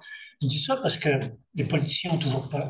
Alors peut-être qu'ils veulent voir à un moment donné à quoi ça ressemblerait avant d'initier quelque démarche que ce soit. Moi, c'est ce qu'on va faire. Ouais, on ne va pas attendre que... Moi, je ne dis pas non. Eux, ils vont sûrement pas attendre. Comment on discute, parce qu'il y a des problèmes sur l'accord de Nouméa. Quand il fallait faire le tour des copotes, notamment c'est lié avec la question de qu'est-ce que peut être le partenariat. Et on dit, ben alors, qu'est-ce qu'on fait? Le partenariat, comment on fait participer les gens? Donc, l'idée, c'est, alors, ils voulaient faire, notamment en utilisant aussi les réseaux sociaux, par une pétition, et faire participer les gens à l'écriture, la réflexion à l'écriture. C'est très difficile. Moi, je ne sais pas que c'est difficile, mais on va toujours attendre. C'est difficile d'attendre. C'est difficile d'attendre les autorités publiques. Je dirais de très bonne foi, mais c'est difficile. Des questions. Juste non, bah, bon, là, alors, je vais faire un peu, on va dire, cette fin de journée, hein, on a été concentré toute la journée, donc je vais essayer de ne pas être trop abrupt, mais on a vu qu'il y avait déjà la préoccupation de savoir comment on peut améliorer le droit qu'on a déjà pu prévoir formellement. Je reprends le cas notamment au Guatemala. Bon, ce dont on se rend compte, c'est qu'il y a grosso modo une impunité pratiquement totale. Et cette impunité, elle est liée à des facteurs de réalité qui conduisent à ce que les victimes, d'abord, ne savent pas vraiment qu'elles sont en droit victimes, et elles ne savent pas comment, matériellement, pouvoir aller défendre leur cause, si d'aventure elles n'ont pas peur même d'aller défendre leur cause. Et on pourrait dire que la contribution d'un droit autochtone à la construction, alors théorie générale de l'État, ça me paraît en soi très ambitieux, mais ne serait-ce qu'à l'évolution du texte formel, en allant jusqu'à la Constitution, ça serait déjà un progrès considérable. Mais là, ce qui est proposé, c'est très bien, c'est-à-dire qu'on est monté dans l'ambition, je dirais. C'est un projet de société, là, que vous proposez. Alors déjà, essayons d'améliorer ce qu'on peut formellement, ça peut un peu effrayer, j'imagine, les décideurs. Alors la réponse là, qui est donnée par le ministre, effectivement, est très très malvenue. C'est mal barré, on peut dire, dans la négociation, la prise en compte des intérêts des autochtones. Mais déjà, essayons, pourquoi pas, hein, en allant jusqu'à la Constitution, d'améliorer je dirais l'adaptabilité de nos textes, de nos normes à des réalités qu'on veut voir modifiées avant de projet. Enfin, c'est pas avant, mais là, ça me paraît quand même. Je suis tout à fait d'accord. Si vous voulez, les actions sont elles vont dans diverses actions. Je voulais vous dire, on essaye, parce que les chefs coutumiers sont très contestés, hein, ce qu'ils appelaient les autorités autochtones, les chefs coutumiers. Donc, lié aux rémunérations et autres. Donc, ça date des années 90. Donc, il y avait eu encore une initiative de la collectivité territoriale de dire non, je ne paye pas. Donc, le fort, c'était de dire qu'en urgence, quel argument on peut utiliser pour qu'ils les obligent à payer. L'argument, ça a été de dire ils ont une mission de service public. Donc, on est très loin de ça. Hein. On a utilisé une loi positive pour essayer de justifier cette coutume au par la même. La collectivité est revenue sur sa décision de dire d'accord, pas de problème. Donc, à différents niveaux. Là, on va utiliser le droit positif. Dans notre cas, on va aller beaucoup plus loin. Ils vont beaucoup plus loin. Voilà. Donc, et même en allant plus loin, en même temps, ils discutent sur les statuts de la Guyane. Donc, ils sont dans le cadre normal des discussions prévues par dans le cadre politique fixé par le chef de l'État. Ils se placent dedans. Mais dedans, les propositions, ils y vont, ils prennent les propositions. ouais, ils peuvent se retrouver face à des interlocuteurs qui comprennent ou pas, qui maîtrisent plus ou moins leurs droits. Hein. Pour être honnête, pour avoir entendu ces enregistrements, c'est assez folklorique. Mais voilà, ils se placent à différents, comment dire, pas différents packs. Ça peut paraître comme des différents packs. Il y a l'urgence, il y a moins l'urgence, il y a des choses, on comprend que là, il y a l'urgence, on va utiliser le droit positif, donc le droit en vigueur va le faire, en sachant pertinemment que on ne peut pas le faire durablement. À un moment donné, il faut un peu modifier les choses. Donc, on va à ce moment-là commencer à proposer, puisque les autres vont s'asseoir paisiblement sur ce qu'ils ont réalisé, alors qu'en fait, on n'a pas encore résolu vraiment le problème. Il y a d'autres cas, par exemple, liés sur les STUC, ils demandent juste, ou par exemple sur la PA, ils demandent, sur ce qu'on appelle l'accès et partage des avantages, il y a un régime de droit français, c'est depuis 2016, de mémoire, mais ils demandent juste une amélioration, c'est-à-dire une sorte d'actualisation. Quasiment tous les 10 ans, on fait une actualisation. Le premier, c'était 2002, hein, le statut sur la loi. Donc, ils demandent ça. Vous voyez, là, ils se placent dans le contexte juste d'utiliser le droit français, les procédures normales, pour essayer d'améliorer par des discussions. Alexis est en contact avec des parlementaires pour faire des propositions. Par exemple, ce qui a été évoqué ce matin sur le retour des restes humains, il a été sollicité pour une proposition d'amendement. La question était de savoir si l'amendement, c'est pour, parce que cette projet de loi, c'est en fait pour la restitution des restes humains. Au jour d'aujourd'hui, c'est pour les demandes faites par l'extérieur. Hein. Ce n'est pas fait dans le cadre français, à l'exception de la Nouvelle-Calédonie, puisque c'est prévu par l'accord de Nouméa. Et donc, il y a une disposition qui va voir, on se donne 1 an pour négocier un texte. Donc, la question était de savoir aux parlementaires, est-ce qu'il s'agit de faire un amendement pour, cette fois-ci, ne pas attendre les 1 an, ou c'est un amendement pour déjà prévoir les prochains textes. Là, ils sont dans le cadre normal, ils ne sont pas dans la contestation des institutions. Ils ne protestent jamais les institutions. Ils essayent d'améliorer le cadre de la communauté. Et puis, il y a ça. Ils essayent un peu plus loin. Ce n'est pas qu'ils essayent, ils en sont convaincus, ils le feront. Mais ils savent que les patrons, dans le cas des disputes, etc., ils ne vont pas de si demain, pour être sincère. Je ne sais pas, peut-être qu'on va m'engueuler après, mais c'est pas grave. Ils n'ont aucune intention d'ici demain de réviser la Constitution, je vous rassure. Ils utilisent les recours contentieux. Ils ont fait, par exemple, dans un cas du Kouachi, ils ont utilisé devant l'Office européen des brevets. C'était un procédure normal de recours contentieux. Donc, c'est des pas de temps, c'est plutôt, il faut le voir comme ça, et puis compléter les propos qui avaient été dit, pour voir toute la richesse de leur avis. Oui, non, parce que Philippe m'a invité à évoquer la question de la commission vérité pour les hommes indiens, qui est une affaire, au fond, assez symptomatique de ce que le droit pourrait être et de ce qu'il n'est pas encore.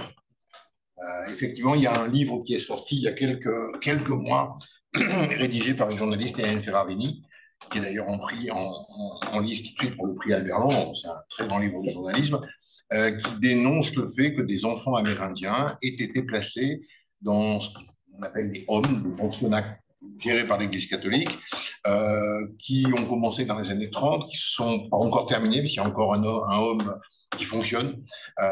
La question qui se posait, c'est de savoir comment les enfants avaient été traités dans les hommes et est-ce qu'on pouvait comparer l'expérience des hommes indiens avec l'expérience notamment de Resident School au Canada et dans d'autres endroits dans le monde, puisque pratiquement dans chaque État où des peuples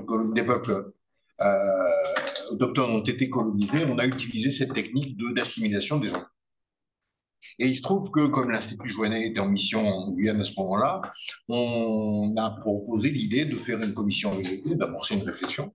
On a été soutenu assez rapidement par les Amérindiens, notamment par Alexis, par les gens, Alexis frère et Alexis et Félix. On a rencontré pas mal de gens dans les villages.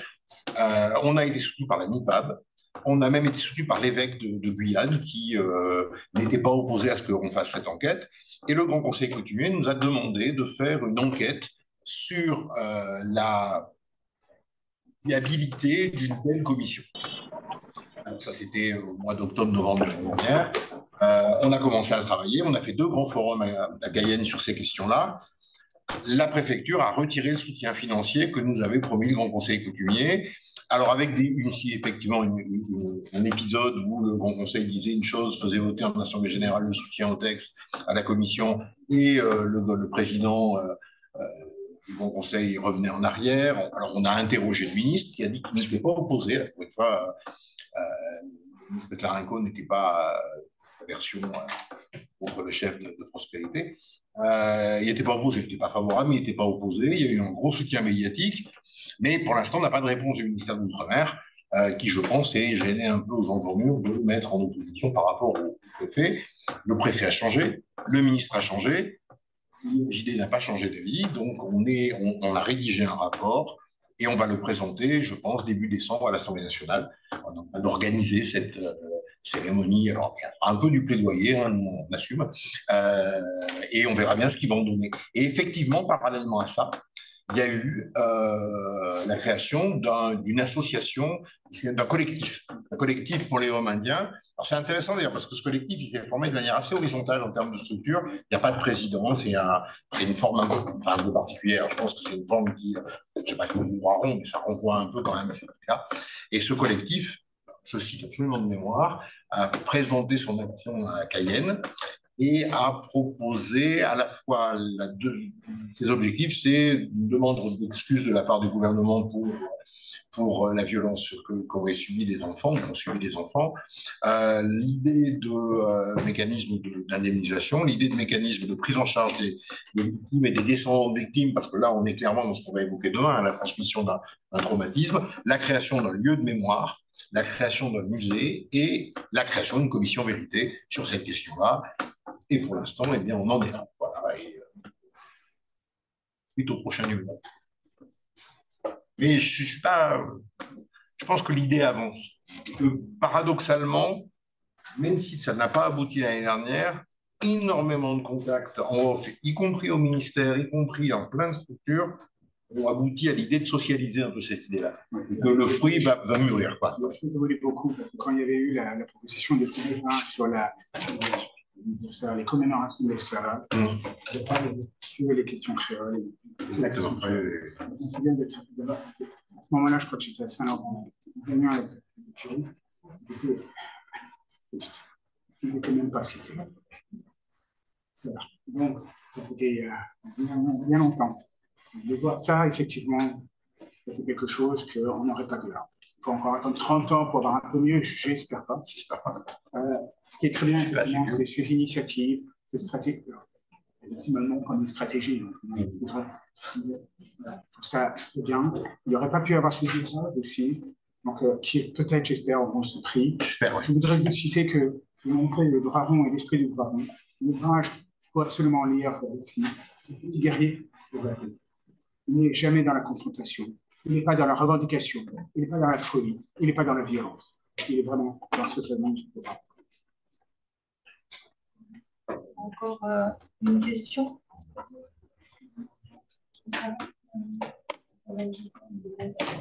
Alors, on va s'arrêter. Merci beaucoup les intervenantes également.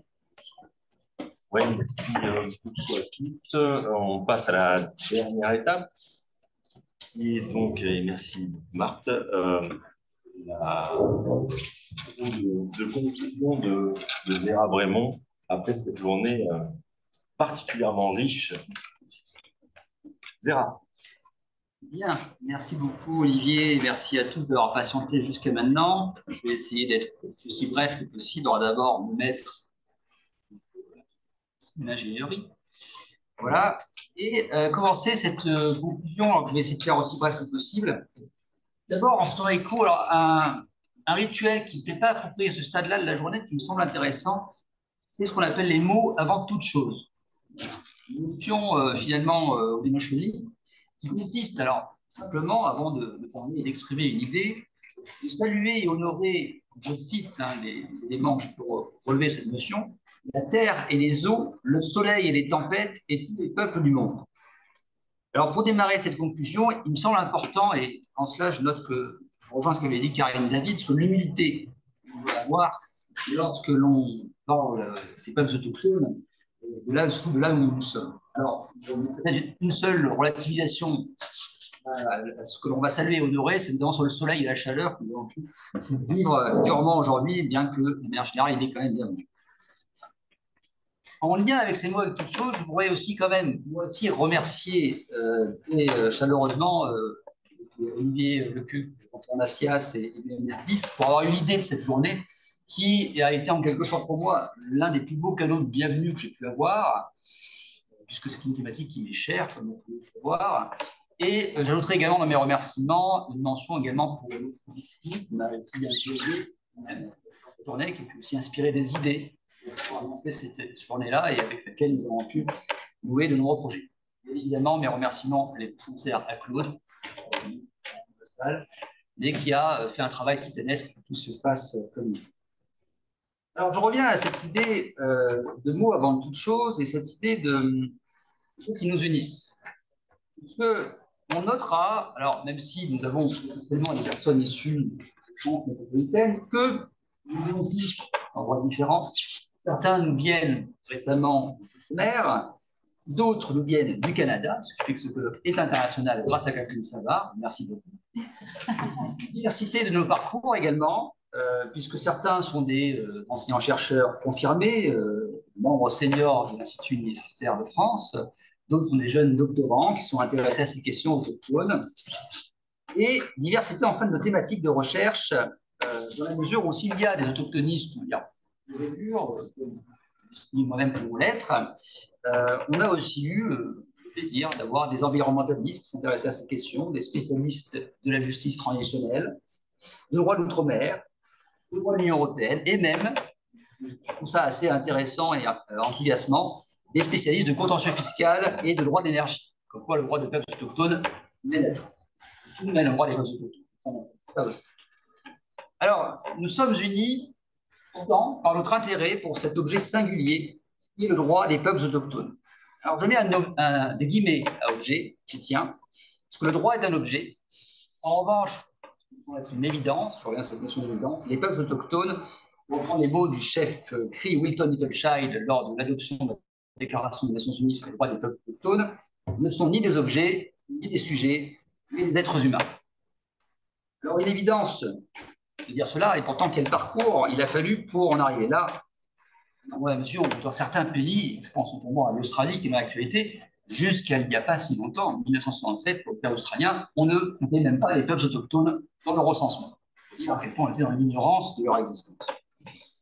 Alors, s'intéresser à ces questions, Jean-Pierre Massias l'a très bien souligné en début de colloque, et beaucoup de gens sont revenus sur ces termes-là, c'était vraiment une phrase porteuse, digne de conclusion. Ce droit remet en cause nos certitudes, et déstabilisant, nous amène à repenser ce que nous croyons être des faits intangibles, notamment le fait que, par exemple, la Constitution fait et défait les peuples par magie, alors même qu'il est vrai qu'il y a aussi des réalités qui précèdent son auto-droit. Alors, cet objet, le droit des autochtones, singulier, a d'abord été saisi par l'État. Eric Tunk a pu, tout d'abord, avec une rigueur historique qui est la sienne, revenir d'abord sur les débuts qui étaient empreints. Alors, au début, j'avais noté une certaine ouverture, en vérité plutôt une curiosité intellectuelle, ce sont ces mots, pour ces questions autochtones, mais curiosité qui quand même n'était pas manifestement exempte d'un regard un peu paternaliste, puisqu'on a évoqué notamment à Giscard, c'était de souveraineté autochtone, mais une souveraineté qui est divisée, mal structurée, une justice non professionnelle. On voit évidemment des choses sur lesquelles nous avions beaucoup à leur apporter. Et il arrive effectivement qu'il y a eu une formule digne d'Al Pacino, un souverain de trop dans l'État. Donc, naturellement, le souverain autochtone a cédé le pas face au souverain au souverain colonial. Alors, Clément Lacombe, lui, nous a évoqué les espoirs que pouvaient faire naître pour les autochtones, alors, même si la définition peut être discutable, mais en tout cas pour les minoritaires dans l'ensemble, les espoirs que pouvaient faire naître, finalement, ces réflexions sur les droits particuliers qui tiennent compte de l'identité, du parcours, de l'histoire. Il y a effectivement matière là à réfléchir sur ce que peut faire une constitution et ce qu'elle peut défaire aussi. Mais il est vrai qu'en cela, des fois, il faut aussi faire preuve d'inventivité. Il faut aussi apprécier le fait de relire cette controverse sur l'article 72-3 de la Constitution qui aurait éteint le peuple kanak en reconnaissant les populations outre-mer. Point sur lequel il faut avoir des débats passionnés en la matière. Orly Laurent, elle, n'a pas laissé son propos en manque d'optimisme, ce qui la caractérise fondamentalement, mais en soulignant tout de même les ambivalences, il est vrai, qu'il peut y avoir à mobiliser les droits et libertés fondamentaux par des peuples autochtones, alors même que ces normes peuvent leur paraître a priori comme étant étrangères, en tout cas issues d'un ordre juridique qu'ils ne reconnaissent pas nécessairement. Néanmoins, il y a là une vision stratégique, et je sais que nous avons ça en commun, d'utiliser finalement les instruments de l'État, les instruments au niveau international, pour faire valoir leurs droits. À ce titre, j'aime toujours rappeler cette histoire des Cherokees qui, certains le savent, les spécialistes le savent, ont résisté finalement à l'invasion américaine sur leur territoire, l'invasion juridique, notamment, l'invasion des États fédérés, en justement mobilisant leurs droits devant les juridictions fédérales américaines. Voilà, c'est-à-dire se plaindre devant la Cour suprême des États-Unis, et ils ont gagné. Alors, en droit, mais pas en fait. Néanmoins, j'aime aussi rappeler cela, s'ils s'étaient battus et qu'ils auraient perdu, personne ne serait rappelé d'eux. Ces recours ont une postérité, même si au moment donné, ils n'ont pas été suivis des faits. Alors, ce faisant, on s'aperçoit que les droits autochtones peuvent être saisis par la justice. Deuxième temps de cette très riche journée. Alors, néanmoins, ici, nous étions encore dans un stade de notre réflexion où les droits autochtones sont encore des droits sur les autochtones. Ce sont d'abord des droits de l'État, de la société internationale, pensés sur les autochtones, même si on a pu voir certaines évolutions. Fanny Le Prodhomme nous a transporté le projet ferroviaire sud-américain, excusez-moi la métaphore un peu facile, en montrant effectivement cette vision stratégique des peuples autochtones qui ont pu utiliser soit les voies constitutionnelles, les voies conventionnelles pour faire avancer leur revendication, avec néanmoins, et il le souligne, et c'est vrai que c'est là une limite, une longueur souvent excessive et à même, il est vrai, de fatiguer finalement les autochtones d'attendre. Alors, néanmoins, je trouve toujours intéressant de souligner que les peuples autochtones d'Amérique du Sud, notamment, ont attendu 500 ans avant d'être reconnus.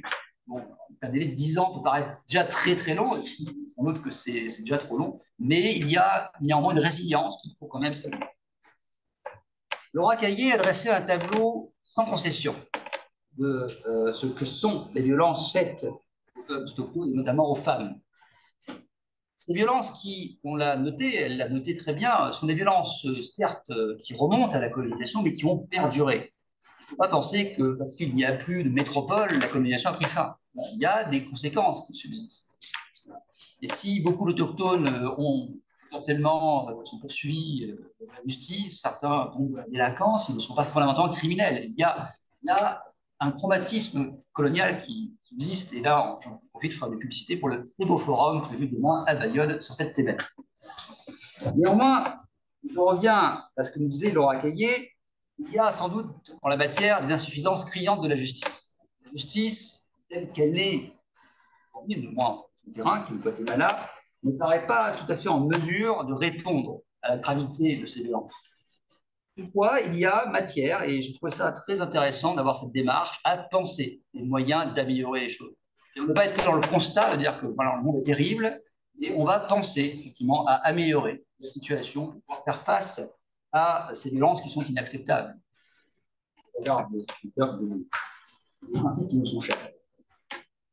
Karine David a conclu cette matinée très riche, avec respect et humilité. J'aime toujours le fait qu'elle rappelle ses valeurs avant de prendre la parole sur cette question, en faisant un panorama a priori peu favorable à la prise en compte des questions de la coutume, je pense, dans les États du Pacifique, et en montrant la matière, il est vrai tout l'intérêt de se comparer, effectivement. Quand on se compare, on se console, et effectivement, j'ai bien noté le fait que la France, au moins dans le Pacifique, en tout cas, a des éléments que n'ont pas forcément les États voisins, en reconnaissant la coutume, en admettant potentiellement des juridictions coutumières, et en intégrant, et je trouve très intéressante cette expérience, celles et ceux qui en ont entendu parler aujourd'hui, je vous invite à aller approfondir ce sujet, le fait d'intégrer la coutume dans le droit formel, en l'occurrence avec l'exemple du Code de l'environnement des îles de loyauté. Alors, de fait, cela montre qu'il y a donc des raisons d'espérer. Nous avons fini cette matinée avec de l'espoir, et c'est quand même quelque chose de plutôt intéressant et utile par le temps qui court. Alors, on a ensuite vu le potentiel transformateur des droits des peuples autochtones sur la justice et sur l'État, ce qui nous a occupé cet après-midi. Alors, sur la justice, tout d'abord, Victor Hugo a montré les synergies qu'il peut y avoir entre le droit des peuples autochtones et le droit de l'environnement. Et elle a rappelé, et c'est vrai que c'est souvent l'entrée par laquelle on aborde ces questions, à l'époque c'est comme ça qu'on le faisait, en montrant le lien naturel entre la protection de l'environnement et les droits autochtones. Les autochtones, les gardiens de la nature, qui connaissent beaucoup mieux que nous-mêmes, collectivistes et une vision finalement assez utilitariste du monde. Alors, cette vision peut être peut-être exagérée par certains côtés, mais néanmoins montre que les peuples autochtones ne sont plus seulement un objet, ils sont bel et bien inspirateurs du droit. On leur donne ce rôle-là. On ne parle plus sur eux, on leur demande de nous parler. Les choses qui nous sont communes, en l'occurrence, la question de l'environnement. Alors, aussi, on a pu voir que face aux ambiguïtés de la France de la reconnaissance de droits spécifiques aux peuples autochtones, les normes environnementales peuvent venir au secours également de ces peuples, même si elles ne sont pas toujours parfaites. Alors moi, j'avais noté une réflexion qu'on pourrait approfondir, c'est que si la règle environnementale vient servir les peuples autochtones, alors même que les peuples autochtones jouent un rôle dans l'identification de cette règle environnementale, on voit bien que leur rapport est renversé. Un rôle dans la détermination des règles qui pourront être à même de les protéger. Catherine Savard, elle, a fait un panorama réaliste de la politique canadienne de réconciliation, en montrant évidemment ses ombres, perdues, mais aussi les avancées, notamment l'article 35 de la loi constitutionnelle de 1982, qui est venu reconnaître les droits ancestraux issus de traités. Et j'ai trouvé très intéressant cette démonstration qui a été faite entre, d'un côté, le fait que, grâce aux démarches qui ont été menées en matière de commission de réconciliation pour mettre en lumière, éviter les préjudices subis par les peuples autochtones, la notion de génocide culturel a été envisagée, ce qui est quand même assez lourde. On a pu voir, d'une part, le législateur se saisir de cette question, le législateur fédéral, finalement, et le juge, en tout cas pour le moment, le juge de l'État, la peine du Québec, par la suite, emprunter également ce terrain et reconnaître quand même quelque chose qui n'est pas rien, c'est-à-dire, d'une certaine manière, ça a été évoqué, même s'il y a des réserves, quasi un troisième ordre de juridiction au Canada qui serait un ordre autochtone, sur des questions visées par la loi en question. Leslie Clou a fait une rétrospective du chemin parcouru, en rappelant d'où nous sommes partis et en évoquant là où nous pouvons aller, en suivant ces droits des peuples autochtones et leur rapport au droit et à la justice. Et c'est une chose auquel elle revient souvent, mais qui, je pense, est une boussole qui doit aussi nous occuper, qui est cette question de la décolonisation du droit et de la justice. Alors, décolonisation, on pense théorie décoloniale, on pense wokisme, on pense esclavagisme, sont des termes qui sont entrés dans le langage courant. Mais au-delà, il y a d'ailleurs des excès, des dérives dans lesquelles cela nous amène, ça ne doit pas nous empêcher de se poser cette question. De la poser sans forcément parler de renverser totalement l'ordre du monde. Voilà. Il s'agit effectivement juste de repenser nos certitudes. Et elle a pu noter effectivement la propension à prendre en compte progressivement, alors notamment en Amérique latine, mais on peut voir cela arriver ailleurs, à prendre en compte les juridicités autochtones, à revoir des notions qu'on pensait plus moins tangibles, sur lesquelles on pensait avoir tout dit, mais notamment la question de la justice réparatrice, de la justice environnementale et climatique, et même d'aller jusqu'à nous faire penser cette notion d'écocide qui reste encore à déterminer. Je sais que Catherine va y consacrer ces prochaines années. C'est pris, le rendez-vous est pris. Alors, Leslie Clou a également, j'ai ajouté ça, je trouve ça assez intéressant, c'était de valoriser les droits autochtones comme mécanisme de guérison pour eux-mêmes, pour les préjudices qu'ils ont subis. Et moi, j'ajouterais également pour les sociétés qui les entourent. Puisque, au final, c'est vrai que ce n'est pas juste une réflexion minoritaire, pas donné que les droits particuliers, on y reviendra ce que disait Philippe Carpe. Il s'agit juste de repenser la vie en société. Voilà, nous vivons avec, nous avons un territoire en partage, un monde en partage, prendre les frontières étatiques, etc. Je pense un point qu'il faut aussi garder à l'esprit. Et donc, au-delà de la justice, c'est l'État lui-même qui est interrogé. Alors, Fanny Duverger, elle, a fait une évaluation critique des mécanismes de prise en compte des peuples autochtones en matière de consultation et de coopération. Elle a souligné toutes les perspectives, mais en même temps les limites. Elle a souligné cette problématique des consultations qui, lorsqu'elles ne sont pas suivies ou pas du tout prises en compte, sont déceptives, peuvent susciter de la violence, finalement. Car la déception peut, en tout cas, aboutir à des réactions moins courtoises. Et à terme, à de la pénalisation. Et donc là, évidemment, on est dans un échec dans la relation. Alors, elle a souligné effectivement l'hypothèse qui serait une perspective en matière de projets des projets autochtones. Voilà, que la gestion des ressources ne soit plus faite en demandant plus ou moins un accord, qui n'en est pas un, mais au profit des autochtones qui vivent sur les territoires concernés. Dans un territoire sur lequel ils ont une intériorité incontestable et une connaissance qui pourrait amener à diriger peut-être mieux ces projets. Alors, c'est une perche tendue qu'ont saisie sans ambiguïté Camille Guédon et Justine Rive, avec le soutien, je le sais, de plusieurs de Madame Guyane, notamment Michel Alouaké, je tiens aussi à saluer cette occasion, en développant effectivement un protocole de consultation en prenant les termes quotidiens, en faisant du bricolage juridique, hein, c'est le terme utilisé, mais pour donner un rôle plus actif finalement à la communauté autochtone dans la prise de décision, et notamment des questions qui les concernent. Nous sommes dans une logique finalement d'un rapport plus horizontal entre les États et les autochtones. J'ai noté l'idée de se mettre en situation d'alliés, voilà, de ne plus être forcément le grand frère des Indiens, ce terme est utilisé au Canada, mais faire un partenaire, un allié, dans l'intérêt de tous. Et donc, elles ont ouvert la voie à une réflexion sur la théorie générale de l'État que Philippe Karp et Alexis Tchouka ont, par des réflexions très fécondes, très inspirantes, amorcées.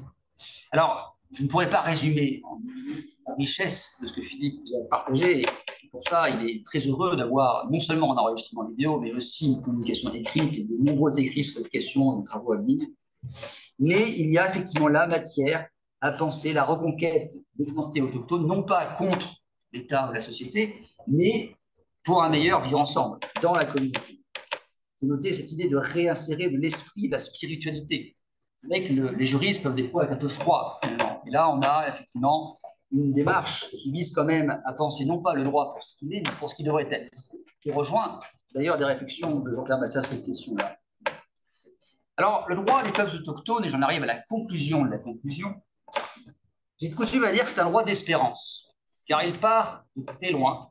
Il part d'une époque où il n'existait même pas, hein, c'était le droit des gens, qui consistait à dire qu'il y avait des nations civilisées et des nations qui ne l'étaient pas, et qui a progressivement évolué et qui s'est forgé dans les pratiques malheureuses. On a noté des mots, hein, j'ai noté tout à l'heure le génocide culturel, les violences coloniales, des choses assez graves, et qui ont progressivement amené à repenser.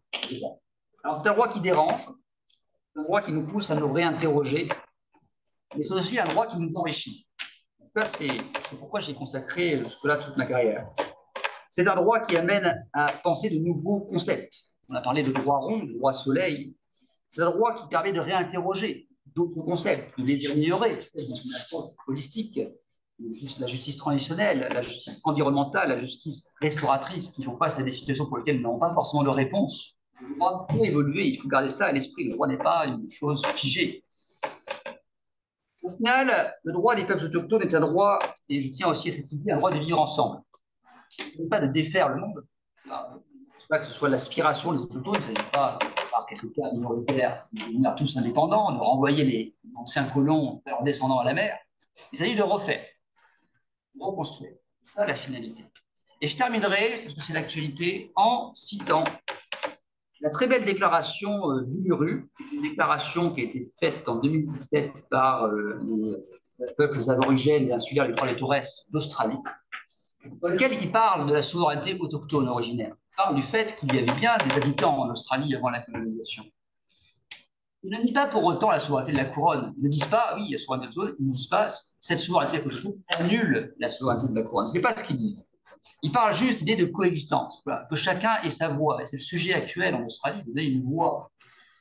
La voix, ce n'est pas un système qui permettra de donner un veto à une minorité de la population. C'est un moyen d'associer formellement et pleinement les premiers habitants qui ont été victimes d'un préjudice historique, et on peut le souligner.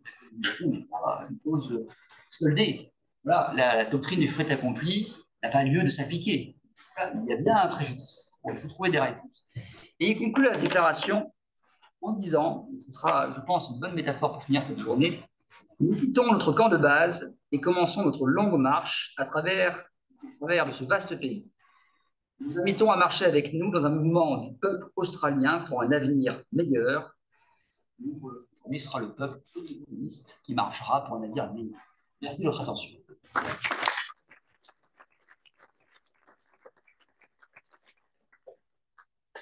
Merci beaucoup, Zéra. Ben, voilà le temps de la fin de notre colloque. Merci vraiment à toutes et tous pour ce très bon moment, très riche moment de partage, de réflexion et d'apport mutuel.